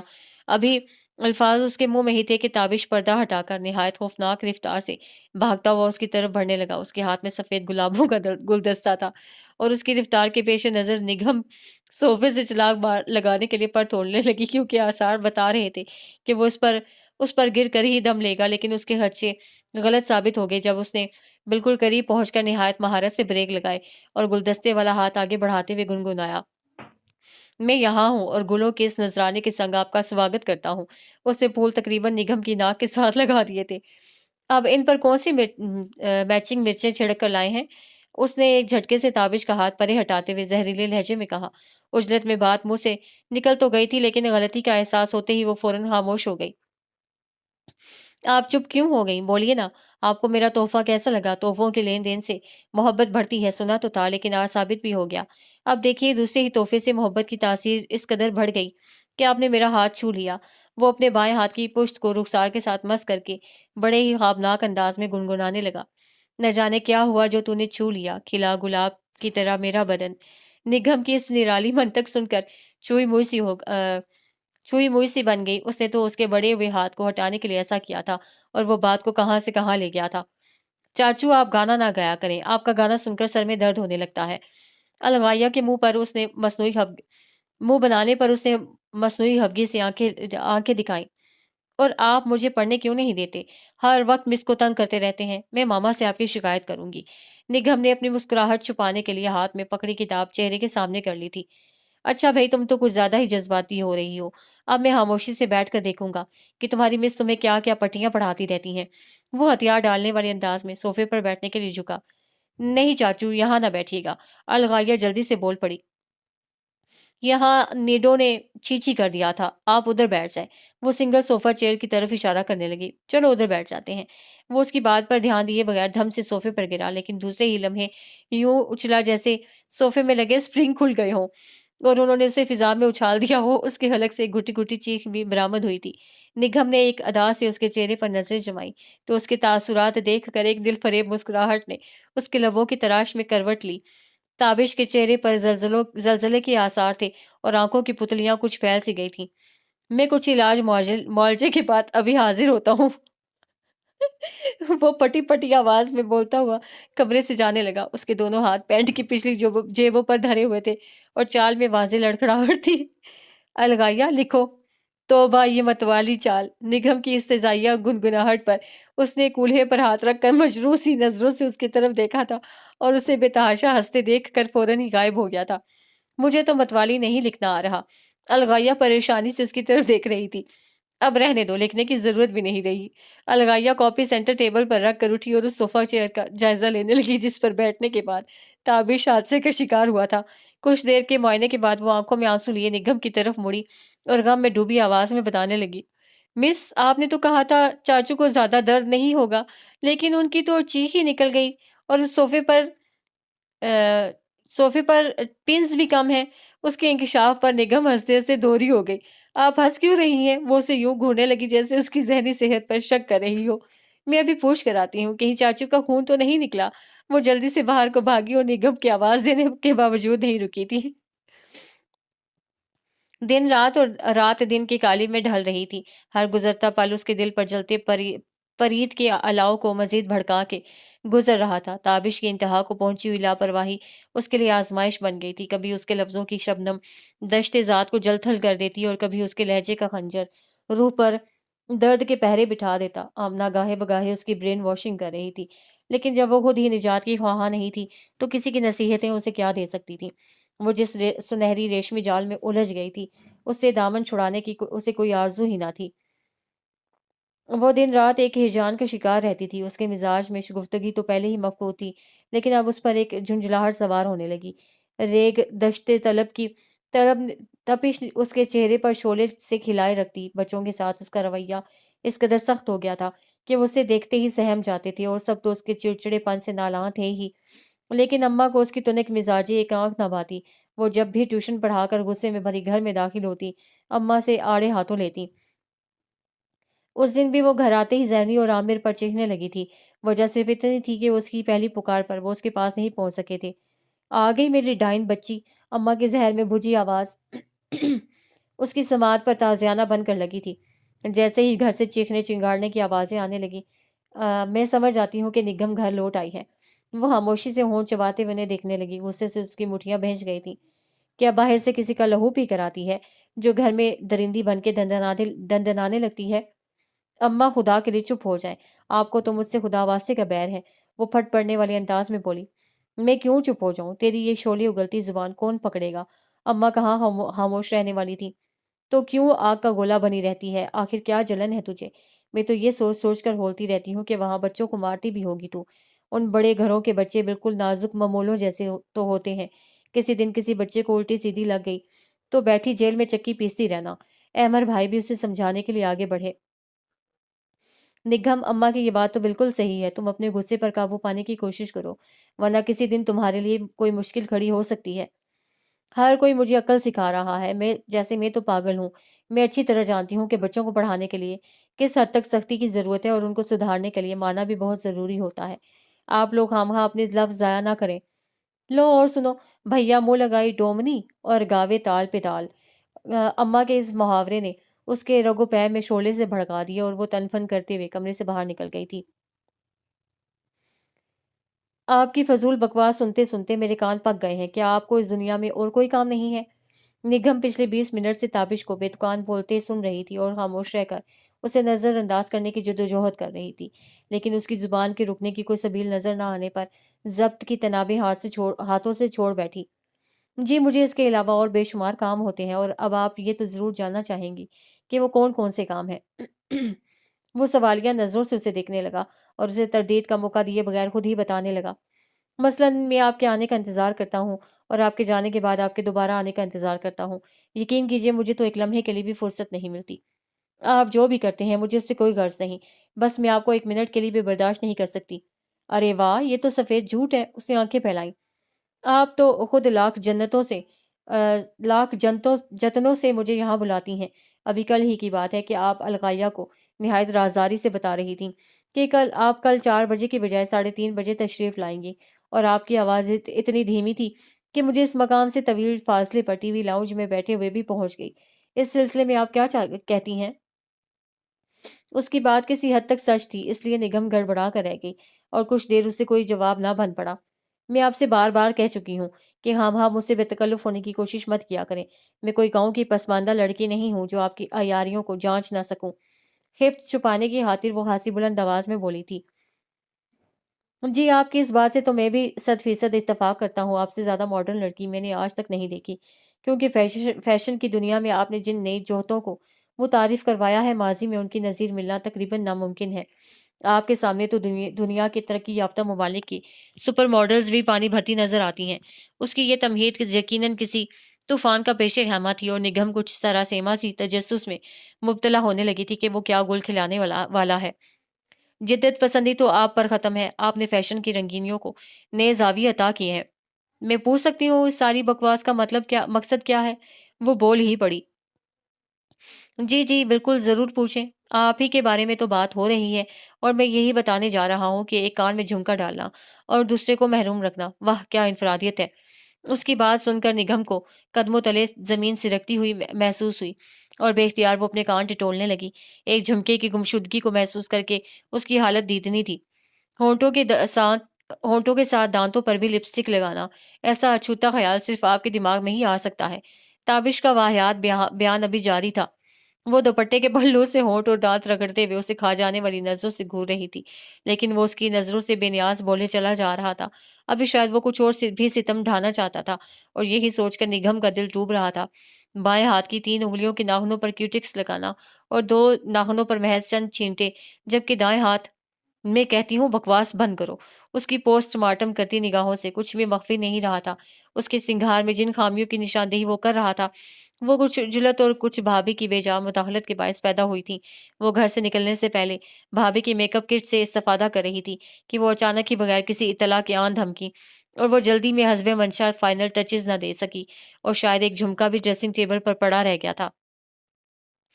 آپ کو جرت کیسے ہوئی کہ آپ اس قدر باریکی سے میرا جائزہ لیں؟ اس کی آواز غصے سے لرز رہی تھی۔ اس طرح دھاڑنے سے اس کا مقصد خود پر لگائے گئے الزامات کو دھونا تھا۔ میں آپ کو ایسے ایسے القابات سے نوازوں گی کہ آپ کے کان دھواں دینے لگیں گے۔ ذہن نصیب، جو آپ مجھے پیار سے کوئی نام دیں۔ اس کی ڈٹائی میں چنداں فرق نہیں آیا۔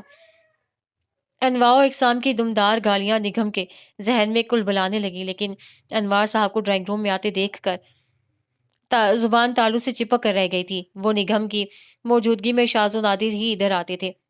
مس نگھم، آپ سے معذرت کہ آپ کو بے جا انتظار کی زحمت اٹھانا پڑی۔ وہ لہجے میں بڑی سنجیدگی اور بردباری لیے اسے مخاطب تھے۔ اس کی ماما نے اسے اٹھانے کی بہت کوشش کی، لیکن اس کی نیند ٹوٹنے میں ہی نہیں آ رہی تھی۔ اب اگر مزید تنگ کیا جائے گا تو وہ رونے لگے گی۔ رات کو 2 بجے تک ویڈیو گیم کھیلتی رہی ہے، اس لیے بے سود پڑی ہے۔ آپ پلیز کل آ جائیے گا۔ بات مکمل کر کے وہ فوراً ہی واپس مڑ گئے تھے۔ ایسا بھی کیا لاڈ دلار 2 جھانپڑ مار کر بستر سے نیچے پٹک دیں، خود ہی صاحبزادی کے ہوش ٹھکانے آ جائیں گے۔ اس نے منہ ہی منہ میں بڑبڑاتے ہوئے سینٹر ٹیبل پر دھرا پرس اٹھایا اور زہر آلود نظروں سے تابش کو گھورتے ہوئے دروازے کی جانب بڑھ گئی۔ تابش بھی اٹھ کر اس کے پیچھے لپکا تھا۔ اگر آپ کچھ دیر رک جاتی تو میں آپ کو بتاتا کہ آپ مجسم حسن ہیں۔ وہ اس کے پیچھے آتے ہوئے تیز تیز بول رہا تھا۔ آپ کے حسن کی یکتائی کا اہم ستون آپ کی ننھی منی سنہری مونچھیں ہیں، جو لڑکیوں میں حال حال ہی دیکھنے میں آتی ہیں۔ کیا؟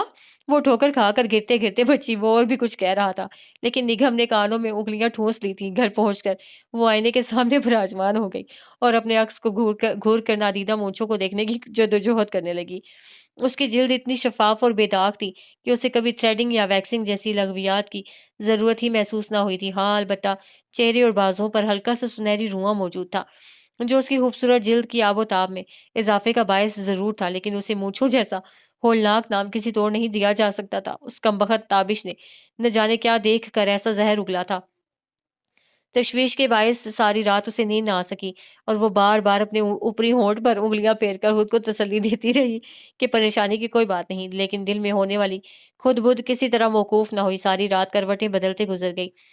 اگلے روز کالج جاتے ہی وہ آمنہ کے سر ہو گئی۔ وہ نگھم کی عجیب و غریب فرمائش سن کر حیران رہ گئی تھی، اور اس نے ہانسی پس و پیش سے کام لیا، لیکن نگھم کے بڑھتے ہوئے اصرار کے سامنے اسے مانتے ہی بند پڑی۔ وہ دونوں گرلز ہاسٹل کی بیک سائڈ پر سیڑھیوں پر آن بیٹھی۔ دیکھ لو نگم، یہ ذرا سا تکلیف دہ کام ہے اور تم میں برداشت کا مادہ بالکل بھی نہیں ہے۔ آمنہ نے دھاگوں کو انگلیوں پر بل دیتے ہوئے آخری بار اس کی رائے جاننا چاہی۔ تم تو مجھے بچوں کی طرح ٹریٹ کر رہی ہو۔ یہ اتنی ساری لڑکیاں جو یہ سب کچھ کرتی رہتی ہیں، میں نے تو انہیں کبھی چیختے چلاتے یا درد سے تڑپتے نہیں دیکھا۔ اسے منہ بناتے ہوئے کہا اور آنکھیں بند کر کے چہرہ آمنہ کے قریب کر دیا۔ اب نخرے بند کرو اور جو تم سے کہا گیا ہے وہ کرو۔ ان لڑکیوں کی اور بات ہے، ان کی ہمت تو قابل داد ہے، جو اپنا چہرہ بگاڑنے کے لیے اتنی کڑی آزمائشوں سے گزرتے ہوئے ذرا بھی نہیں ڈولتی۔ خیر، تمہاری مرضی۔ اس نے ایک طویل سانس لیتے ہوئے دھاگے کا ایک سرا دانتوں میں دبایا اور انگلیوں میں تنے ہوئے دھاگے کو نگھم کی ناک اور ہونٹ کی درمیانی جگہ پر رکھ کر انگلیوں کو کینچی کی طرح حرکت دی۔ نگھم کو پھر ایک پھریری سی آ گئی اور اس نے بے اختیار بائیں آنکھ پر ہاتھ رکھ لیا، کیونکہ اسے خطرہ محسوس ہو رہا تھا کہ وہ کہیں باہر نہ جا گرے۔ اس کے چہرے کے مساموں سے پسینے کے قطرے پھوٹ پڑے تھے اور ایک آنکھ سے پانی بہنے لگا تھا۔ آمنہ کی چیخ سن کر وہ اس شوق سے باہر نکلی۔ ایک لمحے کے لیے تو اسے حیرت بھی ہوئی کہ تکلیف میں تو وہ تھی، پھر آمنہ کو چیخنے کی کیا ضرورت تھی؟ لیکن دوسرے ہی پل اسے احساس ہوا کہ اس نے اپنے دانت اس بیچاری کے ہاتھ پر گاڑ رکھے تھے، تو اسے جلدی سے اس کا ہاتھ دانتوں کی گرفت سے آزاد کرتے ہوئے قدرے معذرت خواہانہ نظروں سے اس کی طرف دیکھا۔ آمنہ کی آنکھوں میں آنسو جھلملا رہے تھے۔ دراصل مجھے اندازہ نہیں تھا کہ اتنی تکلیف ہوگی، اس لیے میں خود پر قابو نہ رکھ سکی۔ وہ شرمساری سے گویا ہوئی۔ تم نے تو درندے کا روپ دھار لیا تھا، اب نہ جانے مجھے کتنے ٹیکے لگوانا پڑیں گے۔ وہ روحانسی ہوتے ہوئے اپنا ہاتھ سہلانے لگی۔ اب اتنی بھی اب اتنی بھی مبالغہ آرائی نہ کرو، نگم نے آنکھیں نکالتے ہوئے چمک کر کہا۔ میں نے دانتوں سے ہلکا سا تمہیں چھوا ہی تھا کہ مجھے یاد آ گیا کہ تم تو کئی کئی ہفتے نہاتی ہی نہیں ہو۔ یہ مبالغہ آرائی ہے، یہ دیکھو۔ اس نے اپنا ہاتھ اس کی آنکھوں کے سامنے کیا جس پر دانتوں کے نشان ثبت تھے۔ اچھا، تم تو ذرا سی بات کا بتنگڑ بنا رہی ہو۔ قصور تو تمہارا اپنا ہے، جب تمہیں یہ کام کرنا ہی نہیں آتا تھا تو حامی ہی کیوں بھری تھی؟ کسی اناڑی کسائی کی طرح مجھ پر تشدد کرنے لگی، اب میں اور کیا کرتی؟ اصل میں مسئلہ یہ ہے کہ اس ذلیل لڑکے نے تمہارا دماغ خراب کر دیا ہے۔ آمنہ کو پھر سے تابش پر تاؤ آنے لگا۔ تم اس کے پسندیدہ سانچے میں ڈھلنے کے لیے مری جا رہی ہو، اور پھر یہ بھی تکرار ہے کہ اسے نفرت ہے۔ تم خود ہی بتاؤ، یہ دماغی خلل نہیں تو اور کیا ہے؟ کالج کی کسی بھی لڑکی سے پوچھ لو، تمہاری خوبصورت جلد اور آنکھوں کو خیرہ کر دینے والی شہابی رنگت قابل رشک ہے۔ تم تو ان چند خوش قسمت لڑکیوں میں سے ہو جن کو آرائش اور زیبائش کے لیے کسی مصنوعی سہارے کی قطعاً ضرورت نہیں ہوتی، لیکن تم ایسی خر دماغ ہو کہ تابش کے کہنے پر تمہیں اپنی مونچھیں نظر آنے لگی ہیں۔ اگر بقول تمہیں اسے ایسی ہی چڑ ہے تو پھر تمہیں مونچھوں کے ساتھ داڑھی بھی رکھ لینا چاہیے۔ تم تو میرے لازوال حسن سے جلتی ہو، اسی لیے ایسے گھناؤنے مشورے دے رہی ہو۔ نگم نے بے معنی سی ہنسی ہنستے ہوئے بات کو مذاق میں ٹالنا چاہا۔ ہنسو مت، کیونکہ تمہاری ہنسی بہت کھوکھلی ہے۔ تم کسے بیوقوف بنانے کی کوشش کر رہی ہو، مجھے یا خود کو؟ آمنہ بہت زیادہ سنجیدہ ہو رہی تھی۔ حقیقت یہ ہے کہ تم اس کے عشق میں گلے گلے ڈوب چکی ہو اور اس کی چاہت حاصل کرنے کے لیے ہر حد سے گزر جانا چاہتی ہو۔ نہیں، تم غلط سمجھ رہی ہو، ایسا کچھ نہیں ہے۔ اس نے کمزور سا احتجاج کیا۔ ایسا ہی ہے، اگر ایسا نہ ہوتا تو تم کو اس کی حاتر تکلیف برداشت کرنے کی کیا ضرورت تھی؟ لیکن میں تم سے اتنا ضرور کہوں گی کہ تمہاری یہ روش تشویش ناک حد بلکہ تباہ کن ہے۔ اس لڑکے کے جو انداز ہیں ان سے صاف ظاہر ہے کہ اسے تم سے ذرہ برابر دلچسپی نہیں، وہ صرف تمہارا مضحکہ اڑا کر اپنے لیے تفریح کا سامان کر رہا ہے۔ بعض لوگوں کی فطرت ہوتی ہے کہ دوسروں کو تضحیک کا نشانہ بنا کر آسودگی حاصل کرتے ہیں، اور وہ بھی انہی لوگوں میں سے ہے۔ تم نے ایک تماشے کی صورت اپنا آپ اس کے ہاتھوں میں سونپ دیا ہے اور خود اذیتی کے اس کھیل کو اس حد تک بڑھاوا دے دیا ہے کہ تمہارے دامن سے آگ کے شعلے اٹھنے لگے ہیں۔ اب اس کی آواز میں ترحم کا عنصر نمایاں ہو گیا تھا۔ تم مجھے بہت عزیز ہو نگم، میں تمہیں آگ سے کھیلتا نہیں دیکھ سکتی۔ خدا کے لیے اپنے بے لگام دل کے بہکتے قدموں کو ضبط کی زنجیریں پہنا دو۔ تابش کی فطری چلبلاہٹ اور لاابالی پن کو تم کسی اور تناظر میں دیکھ رہی ہو۔ ابھی آنکھوں میں خمار کا رنگ کچا ہے، ابھی سنبھلنا تمہارے اختیار میں ہے۔ تم کنارہ کشی اختیار کر لو، وقت جادوں کے نقوش پر جالے بن کر ہر تصویر کو دھلا دے گا۔ زخموں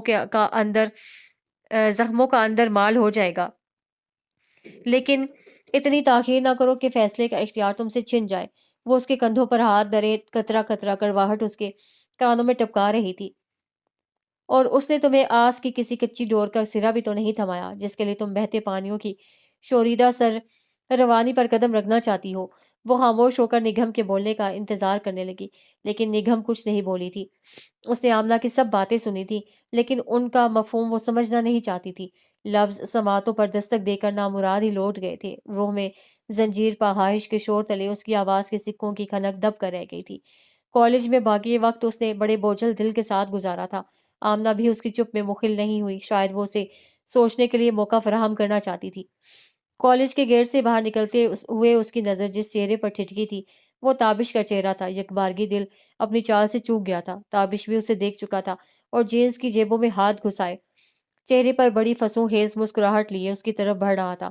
وہ دل کو سرزنش کرتے ہوئے نظریں جھکائے اس کے پاس سے کترا کر گزر گئی اور سڑک پار کر کے دوسری طرف فٹ پاتھ پر تیز قدموں سے چلنے لگی۔ اپنے عقب میں قدموں کی مخصوص چاپ اسے احساس دلا رہی تھی کہ وہ بھی اس کے پیچھے چلا آ رہا تھا۔ اس نے اطراف میں نگاہیں دوڑائیں۔ غنیمت تھا کہ فٹ پاتھ پر اکا دکا لوگ ہی نظر آ رہے تھے، البتہ سڑک کی دوسری جانب لڑکے لڑکیوں کی کثیر تعداد موجود تھی جو اپنی اپنی منزل پر پہنچنے کے لیے کسی سواری کے انتظار میں تھے۔ نگم کو مطلوبہ ویگن میں بیٹھنے کے لیے اگلے چوراہے تک جانا تھا۔ آپ یہاں بھی پہنچ گئے؟ اسے پیچھے آپ یہاں بھی پہنچ گئے؟ اس نے پیچھے دیکھے بنا دانت پیستے ہوئے کہا۔ شکر ہے آپ نے زبان تو کھولی، ورنہ میں تو اذن ملاقات کے انتظار میں ادموا ہو چلا تھا۔ وہ اس کے بولنے کو اجازت سمجھتے ہوئے اس کے ساتھ قدم ملا کر چلنے لگا۔ میں 1 گھنٹے سے انتظار کی صعوبتیں جھیل رہا تھا اور آپ آ کر اس بے رخی سے چل دیں۔ چاہنے والوں کے انداز ایسے تو نہیں ہوا کرتے۔ نگم نے سختی سے ہونٹ بھینچتے ہوئے قدموں کی رفتار بڑھا لی۔ میں آپ کا زیادہ وقت نہیں لوں گا، وہاں گھر میں تو آپ سے بات کرنے کا موقع ہی نہیں ملتا، اسی لیے میں یہاں چلا آیا۔ یا خدا، ابھی اسے موقع نہیں ملتا، اگر مل گیا ہوتا تو نہ جانے کیا ہو جاتا۔ اس نے چکرا کر سر تھام لیا۔ میں آج آپ سے دو ٹوک بات کرنے آیا ہوں، لیکن میں آپ کی کوئی بات سننا نہیں چاہتی۔ آپ کو سننا ہوگی کیونکہ یہ میری زندگی اور موت کا سوال ہے۔ وہ ہٹیلے پن سے کہتے ہوئے اس کے سامنے آ گیا۔ یہ کیا بےہودگی ہے، میرا راستہ چھوڑ دیں۔ اسے سٹ پٹا کر آس پاس دیکھا، کچھ لوگ ان کی طرف متوجہ ہو کر معنی خیز نظروں سے انہیں دیکھنے لگے تھے۔ اگر آپ نے میری بات نہ سنی تو میں قیامت تک آپ کے راستے میں کھڑا رہوں گا۔ اس کے لہجے میں پنہاں دھمکی کو محسوس کر کے وہ شدید بے بسی کے احساس میں گھر کر فٹ پاتھ سے نیچے اتر آئی۔ فٹ پاتھ نہر سے خاصا اونچا تھا اور یہاں وہ لوگوں کو حز اٹھاتی نگاہوں سے قدرے محفوظ رہ سکتی تھی۔ اسے شدت سے اپنی بے بسی کا احساس ہو رہا تھا۔ اگر وہ تابش کے کہے پر عمل نہ کرتی تو اسے کچھ بعید نہیں تھا کہ اپنے نادر خیالات کا اظہار بآواز بلند شروع کر دیتا۔ اب جلدی سے بھونک چکو، اس نے تمام ادب آداب بالائے طاق رکھتے ہوئے پھٹ پڑنے والے انداز میں کہا۔ توبہ توبہ، ایسی زہر افشانی، اور وہ بھی آپ جیسی مہذب اور شائستہ لڑکی کے منہ سے، یقین نہیں آ رہا۔ تابش نے گال پیٹتے ہوئے مصنوعی تعصب کا اظہار کیا۔ یہ بھانڈوں والی حرکتیں کہیں اور جا کر کرنا، جو بکنا ہے فوراً بک دو، کیونکہ میں تمہاری شکل بھی نہیں دیکھنا چاہتی۔ ارے ہاں، خوب یاد دلایا، وہی بات کہنے کے لیے تو میں نے آپ کو زحمت دی ہے۔ اس کے انداز میں ہنوز اطمینان تھا۔ بات یہ ہے کہ میں 101 طریقوں سے اپنی محبت کا اظہار کر چکا ہوں۔ یکدم ہی اس نے یتیموں والی شکل بنا لی تھی اور آواز سے بھی مسکینیت ٹپکنے لگی تھی۔ میں نے لاکھ جتن کیے کہ آپ کے دل میں جگہ پا سکوں۔ میں نے آپ کو پیار کے نذرانے پھولوں کی صورت میں پیش کیے، کم و بیش 15 مقامات پر آپ کے حسن جہاں سوز کو خراج عقیدت پیش کیا۔ اس کے علاوہ بھی بے شمار کاوشیں ہیں جن کا ذکر میں وقت کی کمی کے باعث نہیں کروں گا۔ آپ اس قدر ڈھیٹ حسینہ ہیں کہ آپ نے میری ہر کوشش پر بڑی سرد مہری سے پانی پھیر دیا۔ میں تم پر اور تمہاری محبت پر لعنت بھیجتی ہوں، کم و بیش 15 بار۔ نہ چاہتے ہوئے بھی اس کی آواز اونچی ہو گئی تھی۔ اسے لگ رہا تھا کہ غصے کی شدت سے اس کے دماغ کی رگیں پھٹ جائیں گی۔ آنکھوں کے سامنے سرخی سی چھانے لگی۔ اور اب اگر تم نے میرا تعاقب کیا تو میں شور مچا دوں گی۔ تم اس طرح سے مجھے بلیک میل نہیں کر سکتے۔ وہ کانپتی ہوئی انگلی اٹھا کر اسے وارن کرتی ہوئی فٹ پاتھ کی طرف بڑھنے لگی۔ اسے کچھ تعجب ہوا۔ توقع کے برعکس تابش اس کے پیچھے نہیں لپکا تھا، بلکہ اسے صرف ایک ہلکی سی سیٹی بجانے پر ہی اکتفا کیا تھا۔ لیکن جلد ہی حیرت کی جگہ خوف نے لے لی جب نیڈو دوڑتا ہوا آ کر یوں اس کے قدموں سے لپٹ گیا جیسے برسوں کی انسیت ہو۔ اس کے حلق سے برآمد ہونے والی چیخ بڑی بے ساختہ تھی اور چلتے قدم رک گئے تھے، کیونکہ نیڈو کی خاموشی کے برعکس اس کے تیور کچھ زیادہ دوستانہ نہیں تھے۔ شاید وہ کہیں قریب ہی موجود تھا، اسی لیے تابش کی ہلکی سی پکار پر دوڑا چلا آیا تھا۔ اس نے پھٹی پھٹی آنکھوں سے تابش کی طرف دیکھا تھا۔ وہ سینے پر ہاتھ باندھے بڑے بے نیازانہ انداز میں کھڑا تھا۔ کتوں کی فطرت یہی ہوتی ہے کہ ہر متحرک چیز پر جھپٹ پڑتے ہیں، اور نیڈوت کو تو بھاگتی دوڑتی چیزیں کچھ زیادہ ہی اٹریکٹ کرتی ہیں۔ وہ یوں مزے سے بتانے لگا جیسے کتوں پر بننے والی کسی ڈاکیومنٹری کا صداکار ہو۔ تم نہایت لفنگے، نہ چیخنے کی غلطی نہ کیجیے گا۔ وہ اس کی بات کاٹ کر تنبیہی انداز میں کہنے لگا۔ نیڈو کو چیختی چلاتی لڑکیوں سے سخت چڑ ہے۔ اس کی نفیس طبیعت ایسی بدذوقی کو برداشت نہیں کر پاتی، اور ایسے میں اس کا ری ایکشن بھی بہت شدید ہوتا ہے۔ آخر تم کیوں ہاتھ دھو کر میرے پیچھے پڑے ہو؟ کیا چاہتے ہو مجھ سے؟ وہ کسی قدر دھیمی پڑ گئی کیونکہ نیڈو کے حلق سے نکلنے والی گراہٹیں اور دانت نکوسنے کا دہشت ناک انداز تابش کی بات کی تصدیق کر رہا تھا۔ ہاں، یہ ہوئی نا بات، وہ چہکا۔ بس آپ چند منٹ یہاں گھاس پر اطمینان سے تشریف رکھیں اور میری قسمت کا فیصلہ کرنے کے بعد بے شک ایک لمحہ بھی نہ ٹھہریے گا۔ نگم ڈھیلے قدموں سے چلتے ہوئے اس کے قریب آ کر دھم سے گھاس پر بیٹھ گئی۔ نیڈو نے کسی باڈی گارڈ کی طرح اس کا ساتھ دیا تھا اور اب اس طرح چوکنے انداز میں اس کے سر پر سوار کھڑا تھا جیسے اس کی جنبش کرتے ہی اس پر حملہ کر دے گا۔ ہاں تو مس نگم، میں کہہ رہا تھا کہ آپ نے میری محبت کا جواب کبھی محبت سے نہیں دیا، آپ کے گریز کی وجہ جو بھی ہو، لیکن میرے دل کی یہ کیفیت ہے کہ ایک دن آپ کو نہ دیکھوں تو بے چین ہو جاتا ہوں۔ اپنے ارد گرد چکراتا ہوا تابش اسے کسی تھرڈ کلاس رومانوی فلم کا ہیرو لگ رہا تھا، لیکن بہرحال اس کی توجہ تابش کی نسبت نیڈو کی طرف زیادہ تھی۔ اور آپ ہمارے گھر میں آتی بھی ہیں تو صرف 1 گھنٹے کے لیے اور 40-50 منٹ بیٹھ کر رخصت ہو جاتی ہیں، حالانکہ فیس ہم آپ کو پورے گھنٹے کی دیتے ہیں۔ لیکن گھبرائیے مت، میں آپ سے پیشہ ورانہ بے ایمانی کا حساب لینے نہیں آیا، میں تو اپنی تشنگی کا تذکرہ کر رہا ہوں۔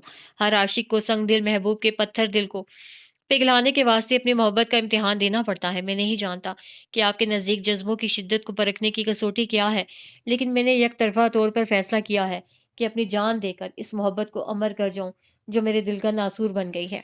اس کی آواز میں جذبات کی آمیزش کچھ ضرورت سے کچھ زیادہ ہی تھی۔ یہ تو میرے لیے بڑی خوش نصیبی کی بات ہوگی کہ میں اس دنیا کو آپ کے ذلیل وجود سے نجات دلانے کا ذریعہ بن جاؤں۔ نگہم نے کن اکھیوں سے نیٹو کو دیکھتے ہوئے محتاط لہجے میں کہا،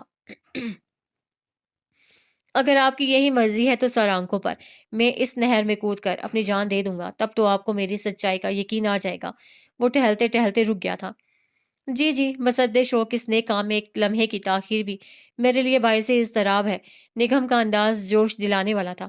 ویسے میرے خیال میں اس نہر کی گہرائی آپ کو غرق کرنے کے لیے ناکافی ہوگی۔ اگر آپ کسی دریا بلکہ سمندر کا انتخاب کرتے تو زیادہ مناسب تھا۔ شاید آپ جانتی نہیں کہ مجھے سوئمنگ نہیں آتی اور مجھے ڈبونے کے لیے چلو بھر پانی کافی ہوگا۔ وہ یوں پر توڑنے لگا جیسے واقعی چھلانگ لگا دینا چاہتا ہوں۔ نگہم نے قدرے بے یقینی سے اس کی طرف دیکھا۔ لیکن مجھے 1 منٹ کی مہلت دیجیے، میں ابھی حاضر ہوتا ہوں۔ وہ اچانک رک کر کنارے سے واپس پلٹ آیا۔ آپ کو انتظار کی زحمت تو اٹھانا ہوگی، لیکن نیڈو آپ کو اچھی کمپنی دے گا۔ وہ یوں ادھر ادھر دیکھ رہا تھا جیسے کوئی چیز تلاش کر رہا ہو۔ نگہم چٹکتے ہوئے اعصاب کو سنبھالے سخت اضطراب میں پہلو پر پہلو بدل رہی تھی۔ تم رک کیوں گئے؟ لگاؤ چھلانگ اور قصہ پاک کرو۔ اگر تمہیں چند ایک ڈبکیاں بھی آ گئیں تو مجھے بڑی مسرت ہوگی۔ وہ چیلنج کرنے والے انداز میں بول پڑی۔ جی میں ابھی حاضر ہوتا ہوں۔ وہ جھک کر گھاس پر گری ہوئی ایک لمبی سی ٹہنی اٹھا کر واپس مڑا اور کنارے پر ٹھہر کر ٹہنی کو پانی میں ڈال کر بڑے انماق سے یوں ہاتھ کو حرکت دینے لگا جیسے پانی کی گہرائی کا یقین کرنا چاہتا ہو۔ نگہم اس کی اوٹ پٹانگ حرکتوں سے کوئی نتیجہ اخذ کرنے سے قاصر تھی۔ اگر تمہیں مسخرہ بننے کا اتنا ہی شوق ہے تو کسی سرکس میں جاب کیوں نہیں کر لیتے؟ وہ اٹھ کر کھڑی ہو گئی۔ میں جا رہی ہوں۔ اسے ڈرتے ڈرتے نیڈو کی طرف دیکھا جو اس کے اٹھنے پر مزید مستعد ہو گیا تھا۔ آپ اتنی کٹھور کیوں ہیں کہ ایک مرنے والے شخص کو اپنی آخری دید سے بھی محروم کر دینا چاہتی ہیں؟ وہ دراصل 2 ماہ پہلے تو مجھے پانی کی گہرائی کا بخوبی اندازہ تھا۔ وہ سر کھجا کر جھنجھلاہٹ کا مظاہرہ کرتے ہوئے بولا، لیکن گزشتہ بارشوں کے بعد پانی کے لیول میں یقیناً کچھ اضافہ ہو گیا ہے۔ میں تو صرف یہ ناپنے کی کوشش کر رہا ہوں کہ یہ اضافہ کہیں جان لیوا تو ثابت نہیں ہوگا۔ محبت اپنی جگہ، لیکن عقل مندی کا تقاضا ہے کہ احتیاط کو ملحوظ خاطر رکھا جائے۔ کیا؟ اس کی بات سن کر نگہم کا دماغ بھگ سے اڑ گیا۔ بھاڑ میں گئے تم اور جہنم میں گئی تمہاری محبت۔ وہ اپنی آکورڈ پوزیشن کی پرواہ کیے بغیر حلق کے بل چیخی تھی اور اس رفتار سے وہاں سے بھاگ پڑی کہ اگر نیڈو اس کے تعاقب میں آتا بھی تو اس کی برق رفتاری کے سامنے ٹھہر نہ سکتا۔ لیکن اس نے ایسی کوئی کوشش نہیں کی تھی۔ تابش نے اسے روکنے کے لیے آوازیں دی تھیں، لیکن اس نے ویگن میں بیٹھ کر ہی دم لیا تھا۔ ریسٹ واچ پر نظر ڈالتے ہی اسے احساس ہوا کہ خاصی دیر ہو چکی تھی اور اگر وہ پہلے گھر جاتی تو الغائیہ کو پڑھانے کے لیے وقت پر نہیں پہنچ سکتی تھی۔ اگلے سٹاپ پر اتر کر اس نے ایک پی سی او سے گھر کے پڑوس میں اطلاع دے دی کہ وہ ٹیوشن پڑھا کر ہی گھر آئے گی۔ وہاں سے دوسری ویگن پکڑ کر وہ گرین ہاؤس ٹاؤن چلی گئی تھی۔ ابھی وہ صوفے پر صحیح طرح سے بیٹھ بھی نہ پائی تھی کہ الغائیہ بڑے جوش و خروش سے اسے بتانے لگی، مس، ماما چاچو کی شادی کروا رہی ہیں۔ چاچی بڑی ہی پیاری ہیں، بالکل سنو وائٹ جیسی۔ اس کی آنکھیں خوشی سے چمک رہی تھیں۔ آج کوئی فضول بات مت کرنا، میرے سر میں بہت درد ہے۔ آواز کی کپاہٹ کو چھپانے کے لیے اسے بڑی تگ و دو کرنا پڑی تھی۔ آنکھوں میں تیرتی نمی چھلک کر اس کا بھید کھولنے کو بے چین تھی۔ الغائیہ اس کے گھرکنے پر کچھ دیر تو خاموشی سے بیٹھی ہوم ورک کرتی رہی، لیکن پھر اس کا فطری اضطراب اود کر آیا۔ مس، یہ طلیسم کدہ کیا ہوتا ہے؟ مس، یہ طلیسم کدو کیا ہوتا ہے؟ کیا اسے بھی حلوہ کدو کی طرح پکا کر کھاتے ہیں؟ میں نے کل ایک کہانی پڑھی تھی، اس میں جادوگر کے پاس بہت بڑا طلیسم کدو تھا اور شہزادی اس میں قید تھی۔ طلیسم کدو نہیں، طلیسم کدا ہوتا ہے، اسٹوپیڈ۔ اور ایسی واہیات اسٹوریز کیوں پڑھتی ہو تم؟ نو مس، وہ تو بڑے مزے کی سٹوری ہے، میں ابھی آپ کو لا کر سناتی ہوں۔ وہ اٹھ کر جانے لگی۔ خبردار، اگر تم کہیں گئیں تو میں بہت بری طرح پیش آؤں گی۔ اس نے آئرن اسکیل ہاتھ میں لے کر الغائیہ کو دھمکایا۔ لاڈ پیار نے تمہیں بگاڑ کر رکھ دیا ہے، پڑھائی سے جان چھڑانے کے بہانے ڈھونڈتی رہتی ہو۔ تیش سے اس کا وجود سلگنے لگا تھا۔ مس، اس میں پرستان کا شہزادہ بھی ہے، میں ابھی لے کر آ جاؤں گی۔ وہ بدستور مچل رہی تھی۔ غصے سے نگہم کی آنکھوں کے سامنے پردہ سا تن گیا۔ اس نے الغائیہ کو بازو سے گھسیٹ کر اپنے قریب کیا اور آئرن اسکیل پوری قوت سے اس کے سر میں مار دیا۔ نان سینس بدتمیزی کرتی ہو؟ اس کا ہاتھ رکا نہیں تھا، وہ غصے سے پاگل ہو رہی تھی۔ خبردار، اگر تم نے ذرا سی بھی آواز نکالی تو میں روزانہ تمہاری پٹائی کروں گی اور تمہیں لکھنے کے لیے اتنا کام دوں گی کہ لکھتے لکھتے تمہاری انگلیاں ٹیڑھی ہو جائیں گی۔ اپنے دہشت گردوں والے لب و لہجے پر وہ خود بھی حیران ہو رہی تھی۔ الغائیہ کے حلق سے ایک سسکی بھی نہیں نکلی، وہ بس پھٹی پھٹی آنکھوں سے اس کی طرف دیکھے جا رہی تھی۔ اس کی خطرناک حد تک سفید پڑتی رنگت دیکھ کر انجانے سے خوف نے نگم کے دل کو مٹھی میں لے لیا۔ اس نے اپنا پرس اٹھایا اور خاموشی سے دروازے کی طرف بڑھ گئی۔ دروازے کے قریب رک کر اس نے ایک نظر مڑ کے دیکھا تو الغائیہ ابھی تک ایک سکتے کسی کیفیت میں تھی۔ وہ جلدی سے دروازہ کھول کر باہر آ گئی۔ باہر نکلتے ہوئے وہ تابش سے ٹکراتے ٹکراتے بچی تھی، جو نہ جانے کتنی دیر سے دروازے کے ساتھ لگا کھڑا تھا۔ دل زور و شور سے دھڑک رہا تھا۔ گیٹ تک کا راستہ اس نے بڑی بوکھلاہٹ میں طے کیا تھا۔ محبت کا خمیر درد کی زمین سے اٹھا ہے، یہ دکھ کی بیل ہے جو رگ جان سے لپٹ کر روح کی کوکھ میں سناٹے اتار دیتی ہے، سانسوں میں ریت اڑانے والی اور دھڑکن کی تال میں دکھ کا راگ بسانے والی محبت ہی تو ہے۔ وہ نہ جانے کتنی دیر سے آئینے پر نظریں جمائے کھڑی تھی۔ تھکن عکس بن کر اس کے چہرے پر ٹھہر گئی تھی۔ اسے اپنا چہرہ خود اجنبی سا لگ رہا تھا۔ جب دل کے آنگن میں بانجھ محبت کا دکھ اتر آئے تو شاید چہرے پر ایسی ہی زردیاں کھنڈ جاتی ہیں۔ اس نے رخساروں کو چھوتے ہوئے نل کھولا اور یوں ہی بے مقصد چہرے پر پانی کے چھپکے مارنے لگی۔ پانی تو سرد تھا لیکن جلتی آنکھوں کو چھو کر جھلسنے لگا تھا۔ آنسو پانی کے ساتھ مل بھی جائیں تو بھی اپنی شناخت نہیں کھوتے، کیونکہ آنسوؤں کے قالب میں درد کا شرر چھپا ہوتا ہے۔ وہ آخری بار الغائیہ کے گھر آئی تھی، گھر سے سوچ کر نکلی تھی کہ فاقیہ آپی سے فیصلہ کن بات کرے گی اور پھر کبھی وہاں نہیں جائے گی۔ گیٹ کے سامنے پہنچ کر اس کے ذہن میں گزشتہ روز کا واقعہ لہرایا تو ایک لمحے کے لیے دھڑکنیں منتشر ہو گئیں۔ کل غصے میں وہ بالکل ہی خود پر قابو کھو بیٹھی تھی۔ الغائیہ کی اڑی ہوئی رنگت اور متوحش آنکھیں دیکھ کر اسے اپنی غلطی کا شدت سے احساس ہوا تھا، اور پھر تابش نے جس خاموشی سے اسے جانے دیا تھا اس نے اس کی گھبراہٹ میں مزید اضافہ کر دیا تھا۔ وہ سر جھٹک کر سوچوں سے دامن چھڑاتے ہوئے آگے بڑھ گئی۔ تابش کو پورٹیکو کے پلر کے ساتھ ٹیک لگائے کھڑا دیکھ کر دل سے ایک ہوک اٹھی تھی۔ شاید یہ آخری ملاقات ہے، اس کے بعد سب کچھ ختم ہو جائے گا۔ آج کے بعد میں اسے کبھی نہ دیکھ پاؤں گی۔ اس کے روم روم سے ٹیس اٹھ رہی تھی۔ اب تم کس لیے آئی ہو؟ اسے تابش کا لہجہ بہت بدلا بدلا سا لگا۔ اس نے کچھ نہ سمجھنے والے انداز میں نظریں اٹھا کر اسے دیکھا۔ تمہیں حیرت کس بات پر ہے، اپنے صفاکی پر یا ہمارے تحمل پر؟ وہ اب بھی کچھ سمجھ نہیں پائی تھی۔ لیکن میں شاید کچھ زیادہ تحمل کا مظاہرہ نہ کر پاؤں۔ اگر الغائیہ مر گئی تو تمہیں بھی قبر میں اترنا ہوگا۔ اس کے سرد لہجے نے نگم کی ریڑھ کی ہڈی میں سنسناہٹ دوڑا دی۔ کیا مطلب؟ کیا ہوا الغائیہ کو؟ اندیشوں کے ناگوں کی پھنکاریں روح کو سہمانے لگی تھیں۔ الغائیہ کا زرد پڑتا چہرہ آنکھوں کے سامنے رقصاں تھا۔ تم بولتے کیوں نہیں؟ کیا ہوا الغائیہ کو؟ وہ کچھ دیر اس کے چہرے پر نظریں گاڑے کھڑا رہا۔ اس کی خاموشی سے نگم کے دل کی دھڑکنیں مدھم پڑنے لگی تھیں۔ وہ ہاسپٹل میں زندگی کی آخری سانسیں لے رہی ہے، مار ڈالا ہے تم نے اس کو۔ وہ اتنی زور سے چیخا کہ نگم سراسیمگی سے ایک قدم پیچھے ہٹ گئی۔ اسے اپنی رگوں میں خون جمتا ہوا محسوس ہو رہا تھا۔ کیا؟ اس کے حلق سے خرخراہٹ برآمد ہوئی تھی۔ جس بچی کو نے کبھی ڈانٹ نہیں سنی، تم نے اس پر اتنا بہیمانہ تشدد کیا کہ وہ موت کی وادی کے کنارے پہنچ گئی، اور اگر تم یہ سمجھ رہی ہو کہ اس معصوم کی جان لینے کے بعد تم زندہ رہ سکو گی تو یہ تمہاری بھول ہے۔ یہ سب جھوٹ ہے، میں خود اندر جا کر دیکھوں گی، تم یقیناً مذاق کر رہی ہو۔ اسے خود اپنی آواز بہت کھوکھلی لگی تھی۔ ہاں جاؤ، ضرور دیکھو، جس گھر کو تم نے قبرستان بنا ڈالا ہے وہاں اپنی فتح کا جشن مناؤ۔ نگم نے دیوار کا سہارا لے لیا کیونکہ بے جان ٹانگیں جسم کا بوجھ سہارنے کے قابل نہیں رہی تھی۔ عامر نے مجھے بتایا تھا کہ تم اسے اور زینی کو بھی وحشیوں کی طرح پیٹتی ہو۔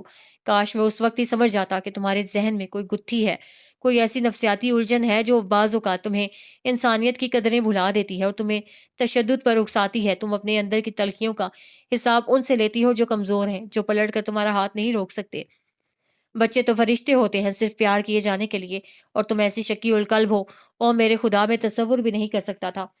تمہاری ظاہری تب و تاب نے تمہیں ہر خامی کو میری نظروں سے اوجھل کر دیا تھا۔ کاش تمہارا یہ روپ میں پہلے دیکھ لیتا تو آج الغائیہ یوں بستر مرگ پر موت کی منتظر نہ ہوتی۔ الفاظ نشتروں کی صورت ایک ایک رگ میں پیوست ہو رہے تھے۔ اس کی یہ کون سی صورت اسے دکھائی جا رہی تھی کہ اسے خود سے گھن آنے لگی تھی۔ وہ اب کبھی اس دنیا کو نہیں دیکھنا چاہتی تھی۔ اس نے سختی سے آنکھیں میچ لی۔ تو مجھے ہاسپٹل لے چلو، میں اسے دیکھنا چاہتی ہوں۔ وہ کل سے بے ہوش ہے۔ ڈاکٹرز کے مطابق سر پر لگائے جانے والی ضربات جان لیوا ثابت ہو سکتی ہیں۔ وہ صرف چند لمحوں کے لیے ہوش میں آئی تھی اور جیسے ہی تمہارا نام لیا گیا وہ چیخنے لگی، خوف سے اس پر تھر تھری طاری ہو گئی۔ ویسے بھی اگر تم وہاں چلی گئیں تو بھیا اور بھابھی تمہارا گلا گھونٹ دیں گے۔ وہ تو تمہارے خلاف FIR درج کروا دینا چاہتے تھے، لیکن میں نے انہیں ایسا کرنے سے روک دیا۔ کیا کروں، مجبور ہوں نا، مجھے تم سے محبت جو ہے۔ وہ اس کی جانب بے یقینی سے دیکھنے لگی۔ وہ رخ پھیرے کھڑا تھا۔ تابش، مجھے بچا لو، میرا سانس بند ہو رہا ہے۔ وہ بلکتے ہوئے زمین پر بیٹھ گئی۔ میں نے کچھ نہیں کیا، میں نے اسے مارنا نہیں چاہا تھا، میں تو سسکتے ہوئے لفظ لرزتے لبوں پر دم توڑ رہے تھے۔ حلق میں آنسوؤں کے پھندے کے باعث اس سے بات مکمل نہ ہو سکی تھی۔ اگر تم مجھ سے کسی ہمدردی کی توقع کر رہی ہو تو میں تمہیں کسی خوش فہمی میں نہیں رکھنا چاہتا۔ اگر وہ زندگی کی بازی ہار گئی تو میں اپنی محبت کے باوجود تمہیں پھانسی کے پھندے پر جھولتا دیکھنا چاہوں گا۔ اس کا لہجہ اتنا برفیلا تھا کہ نگم کو جھرجھری آ گئی۔ یہ سب تمہاری وجہ سے ہوا ہے۔ وہ چہرے پر ہاتھ رکھے ہچکیوں کے درمیان بولی تھی۔ میری وجہ سے؟ ہاں، تمہاری وجہ سے۔ اگر تم مجھے اتنی اذیت نہ دیتے تو میں اس پر ہاتھ نہ اٹھاتی۔ تمہاری بے حسی نے مجھے مجبور کر دیا تھا۔ اگر تم مجھ سے محبت کے 2 بھیگے بول کہہ دیتے تو میری جلتی روح یوں چنگاریاں نہ اڑاتی۔ وہ پھولی سانسوں کے درمیان بمشکل بول رہی تھی۔ تمہارے دیے ہوئے نارسائی کے زخم ہی میرے بدن پر آبلے بن کر پھوٹے ہیں، لیکن میں تم سے رحم کی بھیک نہیں مانگوں گی۔ جو انسان محبت نہ کر سکتا ہو وہ کسی پر مہربانی کیا کرے گا؟ تم میرے خلاف FIR کٹوا کر مجھے جیل کی سلاخوں کے پیچھے دھکیل دو۔ وہ محبت جو میں نے تم سے کی ہے اس کی سزا تو ملنی ہی چاہیے مجھے۔ اس کا گلا سوکھنے لگا تھا اور آواز پھٹ سی گئی تھی۔ اس نے برستی آنکھوں پر ہاتھ رکھ کر چہرہ گھٹنوں پر جھکا لیا۔ FIR تو ضرور کٹے گی اور جیل میں بھی بھجوایا جائے گا، بس ذرا تازہ ترین اطلاع کا انتظار ہے۔ جیسے ہی بچی نے آخری سانس لی یہ سب کام کر لیے جائیں گے۔ اس کے بدلے ہوئے لہجے نے نگم کو چونکا دیا۔ اس نے آنسوؤں سے بھیگا چہرہ اٹھا کر بے یقینی سے اس کی طرف دیکھا۔ وہ بدستور رخ موڑے ہوئے تھا۔ تم جھوٹ بول رہے ہو، یہ سب بکواس ہے۔ اگر الغائیہ اتنی بیمار ہوتی تو تم گھر پر کیوں موجود ہوتے؟ تم بھی سب کے ساتھ ہاسپٹل میں ہوتے۔ اس کے حواس شاید اب کچھ کام کرنے لگے تھے، ورنہ اب تک یہ بات اس کے ذہن میں نہیں آئی تھی۔ میں تو اس لیے یہاں موجود ہوں تاکہ تمہیں فرار ہونے سے روک سکوں۔ اگر مجرم ہی غائب ہو جائے تو قانونی کارروائی کا کیا فائدہ؟ ابھی وہ بول ہی رہا تھا کہ الغائیہ ڈرائنگ روم کا دروازہ دھکیلتی ہوئی باہر آ گئی۔ اسے دیکھ کر نگم ایک جھٹکے سے اٹھ کر کھڑی ہو گئی تھی۔ تم یہاں کیوں آئی ہو؟ تمہاری حالت بہت نازک ہے، چلنا پھرنا خطرے سے خالی نہیں۔ چلو جا کر بستر پر لیٹ جاؤ۔ تابش بوکھلا کر جلدی جلدی اسے واپس بھیجنے کی کوشش کرنے لگا۔ میں تو بتانے آئی ہوں کہ یہ چاچی بہت گندی ہیں۔ وہ ناک سے کوڑ کر بت کی طرح استادہ نگم کی طرف اشارہ کر کے بولی۔ انہوں نے مجھے بہت مارا ہے، میرے سر میں گول مول لیمن اگایا ہے۔ وہ آنکھوں میں آنسو بھر کر اپنا سر ٹٹولنے لگی۔ ہم اچھی والی چاچی لے کر آئیں گے جو نہ مارے اور نہ ڈانٹے۔ تم اندر جاؤ، میں کل تمہیں چاچیوں کی منڈی لے کر جاؤں گا، وہاں سے اپنی پسند کی چاچی لے لینا۔ میں ذرا اس چاچی کو چپ کروا دوں۔ دیکھو میں نے کتنی پٹائی کی ہے اس کی، رو رو کر بیچاری کی شکل ناقابل شناخت ہو گئی ہے۔ تابش نے الغائیہ کو اندر دھکیل کر دروازہ بند کر دیا اور پلٹ کر تیز قدموں سے چلتا ہوا نگم کے قریب آ گیا، جو اب تک کسی مجسمے کی طرح ساکت و صامت کھڑی تھی۔ تابش کے پاس آنے پر بھی اس کی پلکوں میں جنبش نہ ہوئی تھی۔ اس سے پہلے کہ تم فرار ہو جاؤ میں تمہیں ہتکڑیاں پہنا دینا چاہتا ہوں۔ اس کے چہرے پر مسکراہٹ اور آنکھوں میں شرارت رقصاں تھی۔ اس نے جلدی سے ٹیبل سے پھولوں کے گجرے اٹھائے اور نگم کی کلائیوں میں پہنا دیے۔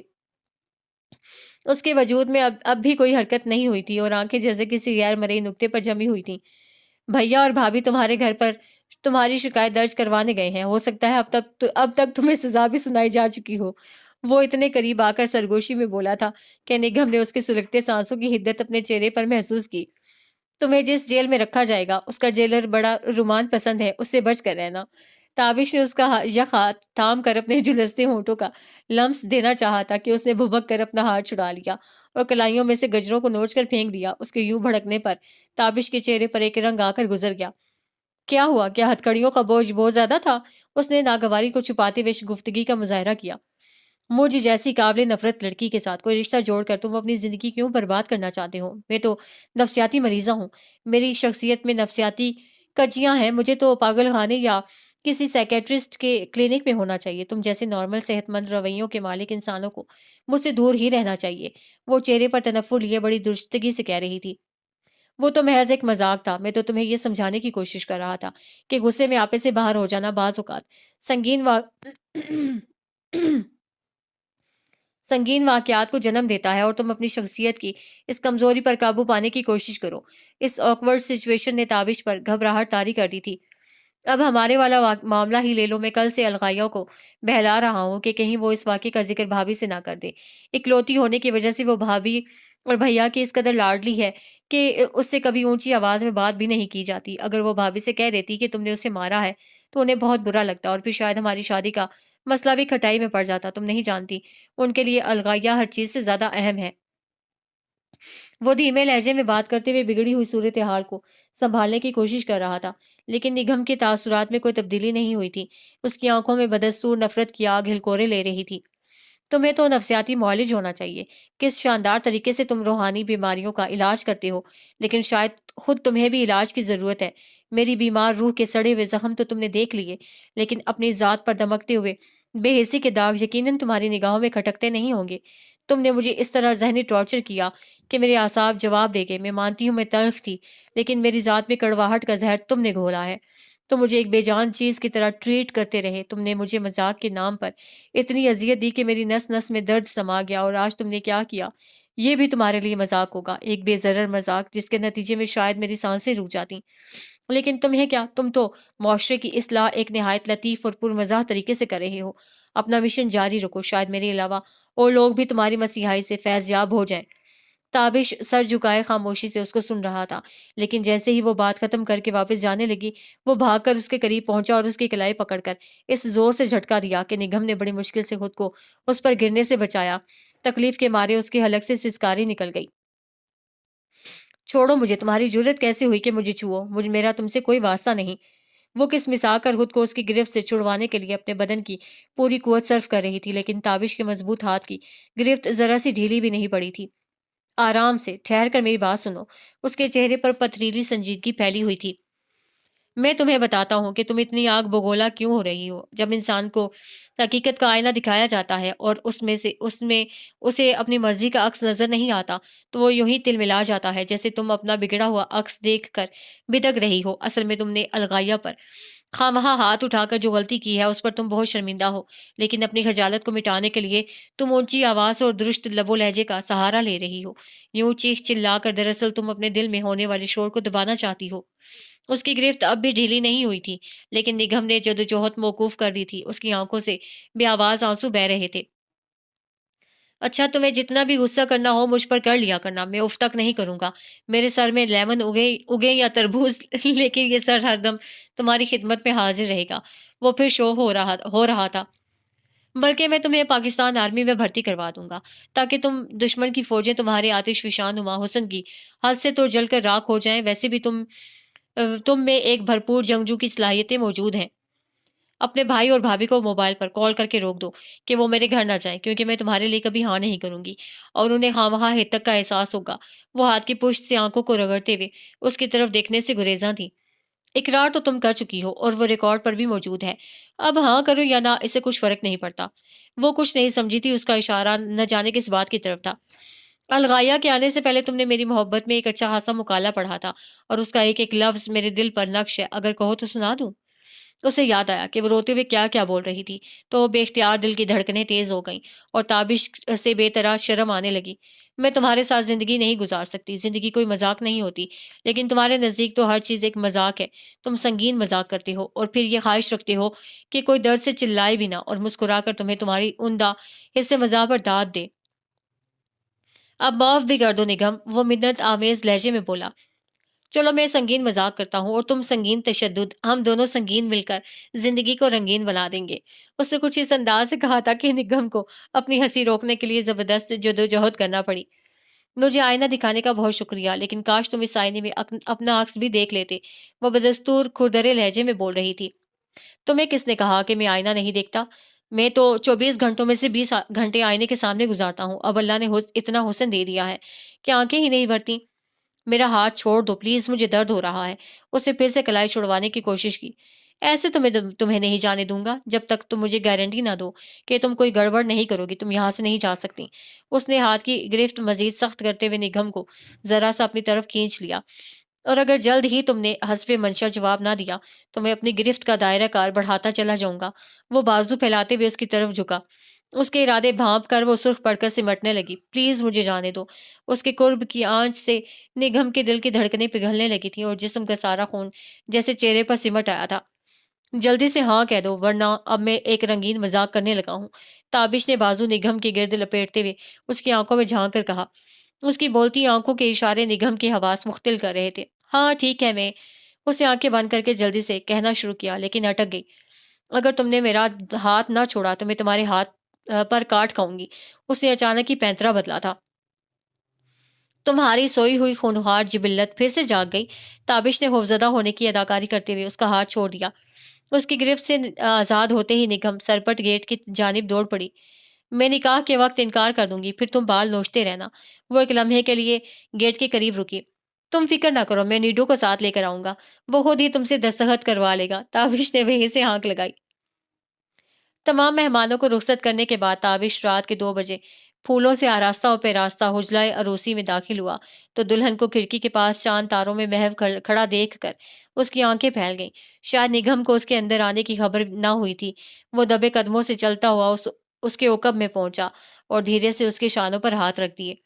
بہت ہی بے شرم دلہن ہو، ابھی رسمیں باقی ہیں اور تم ادھر سے ادھر ٹہلتی پھر رہی ہو۔ اس نے نگہم کے کان میں سرگوشی کرتے ہوئے آہستگی سے اسے اپنی جانب موڑ لیا۔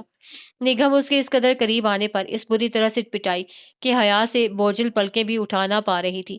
پورا وجود دل بند کر دھڑکنے لگا تھا۔ تابش کی پرشوق والہانہ نگاہیں اس کے ایک ایک نقش کو کھوج رہی تھیں۔ Of white and parrot green contrast کے لہنگے، بھاری جڑاؤ زیورات اور بیوٹیشن کے مہارت سے کیے گئے میک اپ نے اس کے حسن کی ذوفشانی کو مبہوت کر دینے کی حد تک بڑھا دیا تھا۔ تابش کئی ثانیے اس کے چہرے سے نظریں نہ ہٹا پایا۔ وہ اس کی کمر میں بازو حمائل کیے اسے بیڈ تک لے آیا۔ چلو یہاں آرام سے بیٹھو، مشرقی دلہنوں کی طرح گردن جھکا کر وہ لہجے میں تحکم پیدا کرتے ہوئے بولا۔ ارے کہیں تم کھڑکی کے راستے فرار تو نہیں ہو رہی تھیں؟ شکر ہے میں وقت پر پہنچ گیا، ورنہ میں تو کسی کو منہ دکھانے کے قابل نہیں رہتا۔ نگہم خاموش بیٹھی ہونٹوں میں مسکاتی اس کی لن ترانیوں کو سن رہی تھی۔ ہاں یاد آیا، ابھی ایک رسم باقی ہے، گود بٹھائی تو ہو ہی نہیں پائی۔ تابش میں بہت تھک گئی ہوں۔ اسے زبان کھولنا پڑی کیونکہ صبح سے اکڑے اکڑے بیٹھ کر اسے اپنے پٹھوں میں کھچاؤ محسوس ہو رہا تھا۔ اور گود بٹھائی کیسی؟ میرا تو کوئی دیور ہی نہیں ہے، اور اگر تمہاری مراد انوار بھائی سے ہے تو میری گود ان کے لیے ناکافی ہوگی۔ اس نے انوار بھائی کے موٹاپے کی طرف اشارہ کیا تھا۔ ہائے، تابش نے آنکھیں پھیلائیں۔ کیا دلہنیں ایسے ہی پٹر پٹر بولا کرتی ہیں جیسے تم بول رہی ہو؟ خاموش بیٹھو، تمہیں اس سے کوئی غرض نہیں ہونی چاہیے کہ گود بٹھائی کے لیے کس کا انتخاب کیا گیا ہے۔ وہ اٹھ کر تابش کی طرف دروازے کی طرف بڑھا۔ نگہم حیران ہو رہی تھی کہ سب مہمانوں کے چلے جانے کے بعد تابش کو کیا سوجی تھی کہ گود بٹھائی کرنے چلا ہے۔ جب وہ کچھ دیر بعد نیڈو کو ساتھ لیے اندر داخل ہوا تو نگہم کی آنکھیں پھیل گئیں۔ چلو بھائی، آنٹی کی گود میں بیٹھ جاؤ۔ تابش کے اشارہ کرنے پر نیڈو اچھل کر بیڈ پر چڑھ گیا تھا۔ نگہم سراسیمہ ہو کر تھوڑا سا پیچھے کو کھسک گئی۔ خبردار، اگر تم میرے قریب آئے تو مجھ سے برا کوئی نہیں ہوگا۔ اسے تکیا اٹھا کر نیڈو کو تنبیہ کی۔ اپنے انکل کے کندھوں پر چڑھو، انہی سے تمہارا زیادہ قریبی رشتہ ہے۔ نیڈو سہم کر بیڈ سے نیچے اترا اور تابش کی ٹانگوں سے لپٹ کر کھڑا ہو گیا۔ اب تو بڑی شرافت دکھائی ہے اس نے، ورنہ پہلے تو میرا خون خشک کر رکھا تھا۔ نگہم نے اس کی فرما برداری پر حیرت کا اظہار کیا۔ دراصل یہ صرف غیر شادی شدہ لڑکیوں پر غر آتا ہے، شادی شدہ خواتین سے تو اس کی جان جاتی ہے۔ چلو ٹھیک ہے، اب تم باہر جاؤ۔ دلہن تو تم نے دیکھ ہی لی ہے، گود بٹھائی نہ صحیح، کچھ اور رسمیں ابھی باقی ہیں جو صرف دلہا دلہن کو ادا کرنی ہوتی ہیں۔ وہ دروازہ کھول کر نیڈو کو باہر نکالنے لگا۔ نگہم اس کا اشارہ سمجھ کر اپنے آپ میں سمٹ گئی۔ دل جیسے کنپٹیوں میں دھڑکنے لگا تھا۔ اب ان رسموں سے تو آپ کو کوئی انکار نہیں؟ تابش نے اس کا ہاتھ تھام کر اپنے ہونٹوں کا نشان ثبت کرتے ہوئے بھیگے لہجے میں پوچھا تھا، اور اس شگفتہ لہجے کی کن من پھواروں نے اس کے تن من کو پیار کی برکھا میں بھگو دیا تھا۔ اس نے اپنے ہاتھ کو دیکھا، کسی کے نام کا ستارہ ریکھاؤں میں چمک رہا تھا۔ اس نے اپنی ہتھیلی چوم کر سرشاری سے آنکھیں موند لی۔ رنگ میں ڈوبی ہوئی رات بہکی چال چلتی دھیرے دھیرے سرکنے لگی۔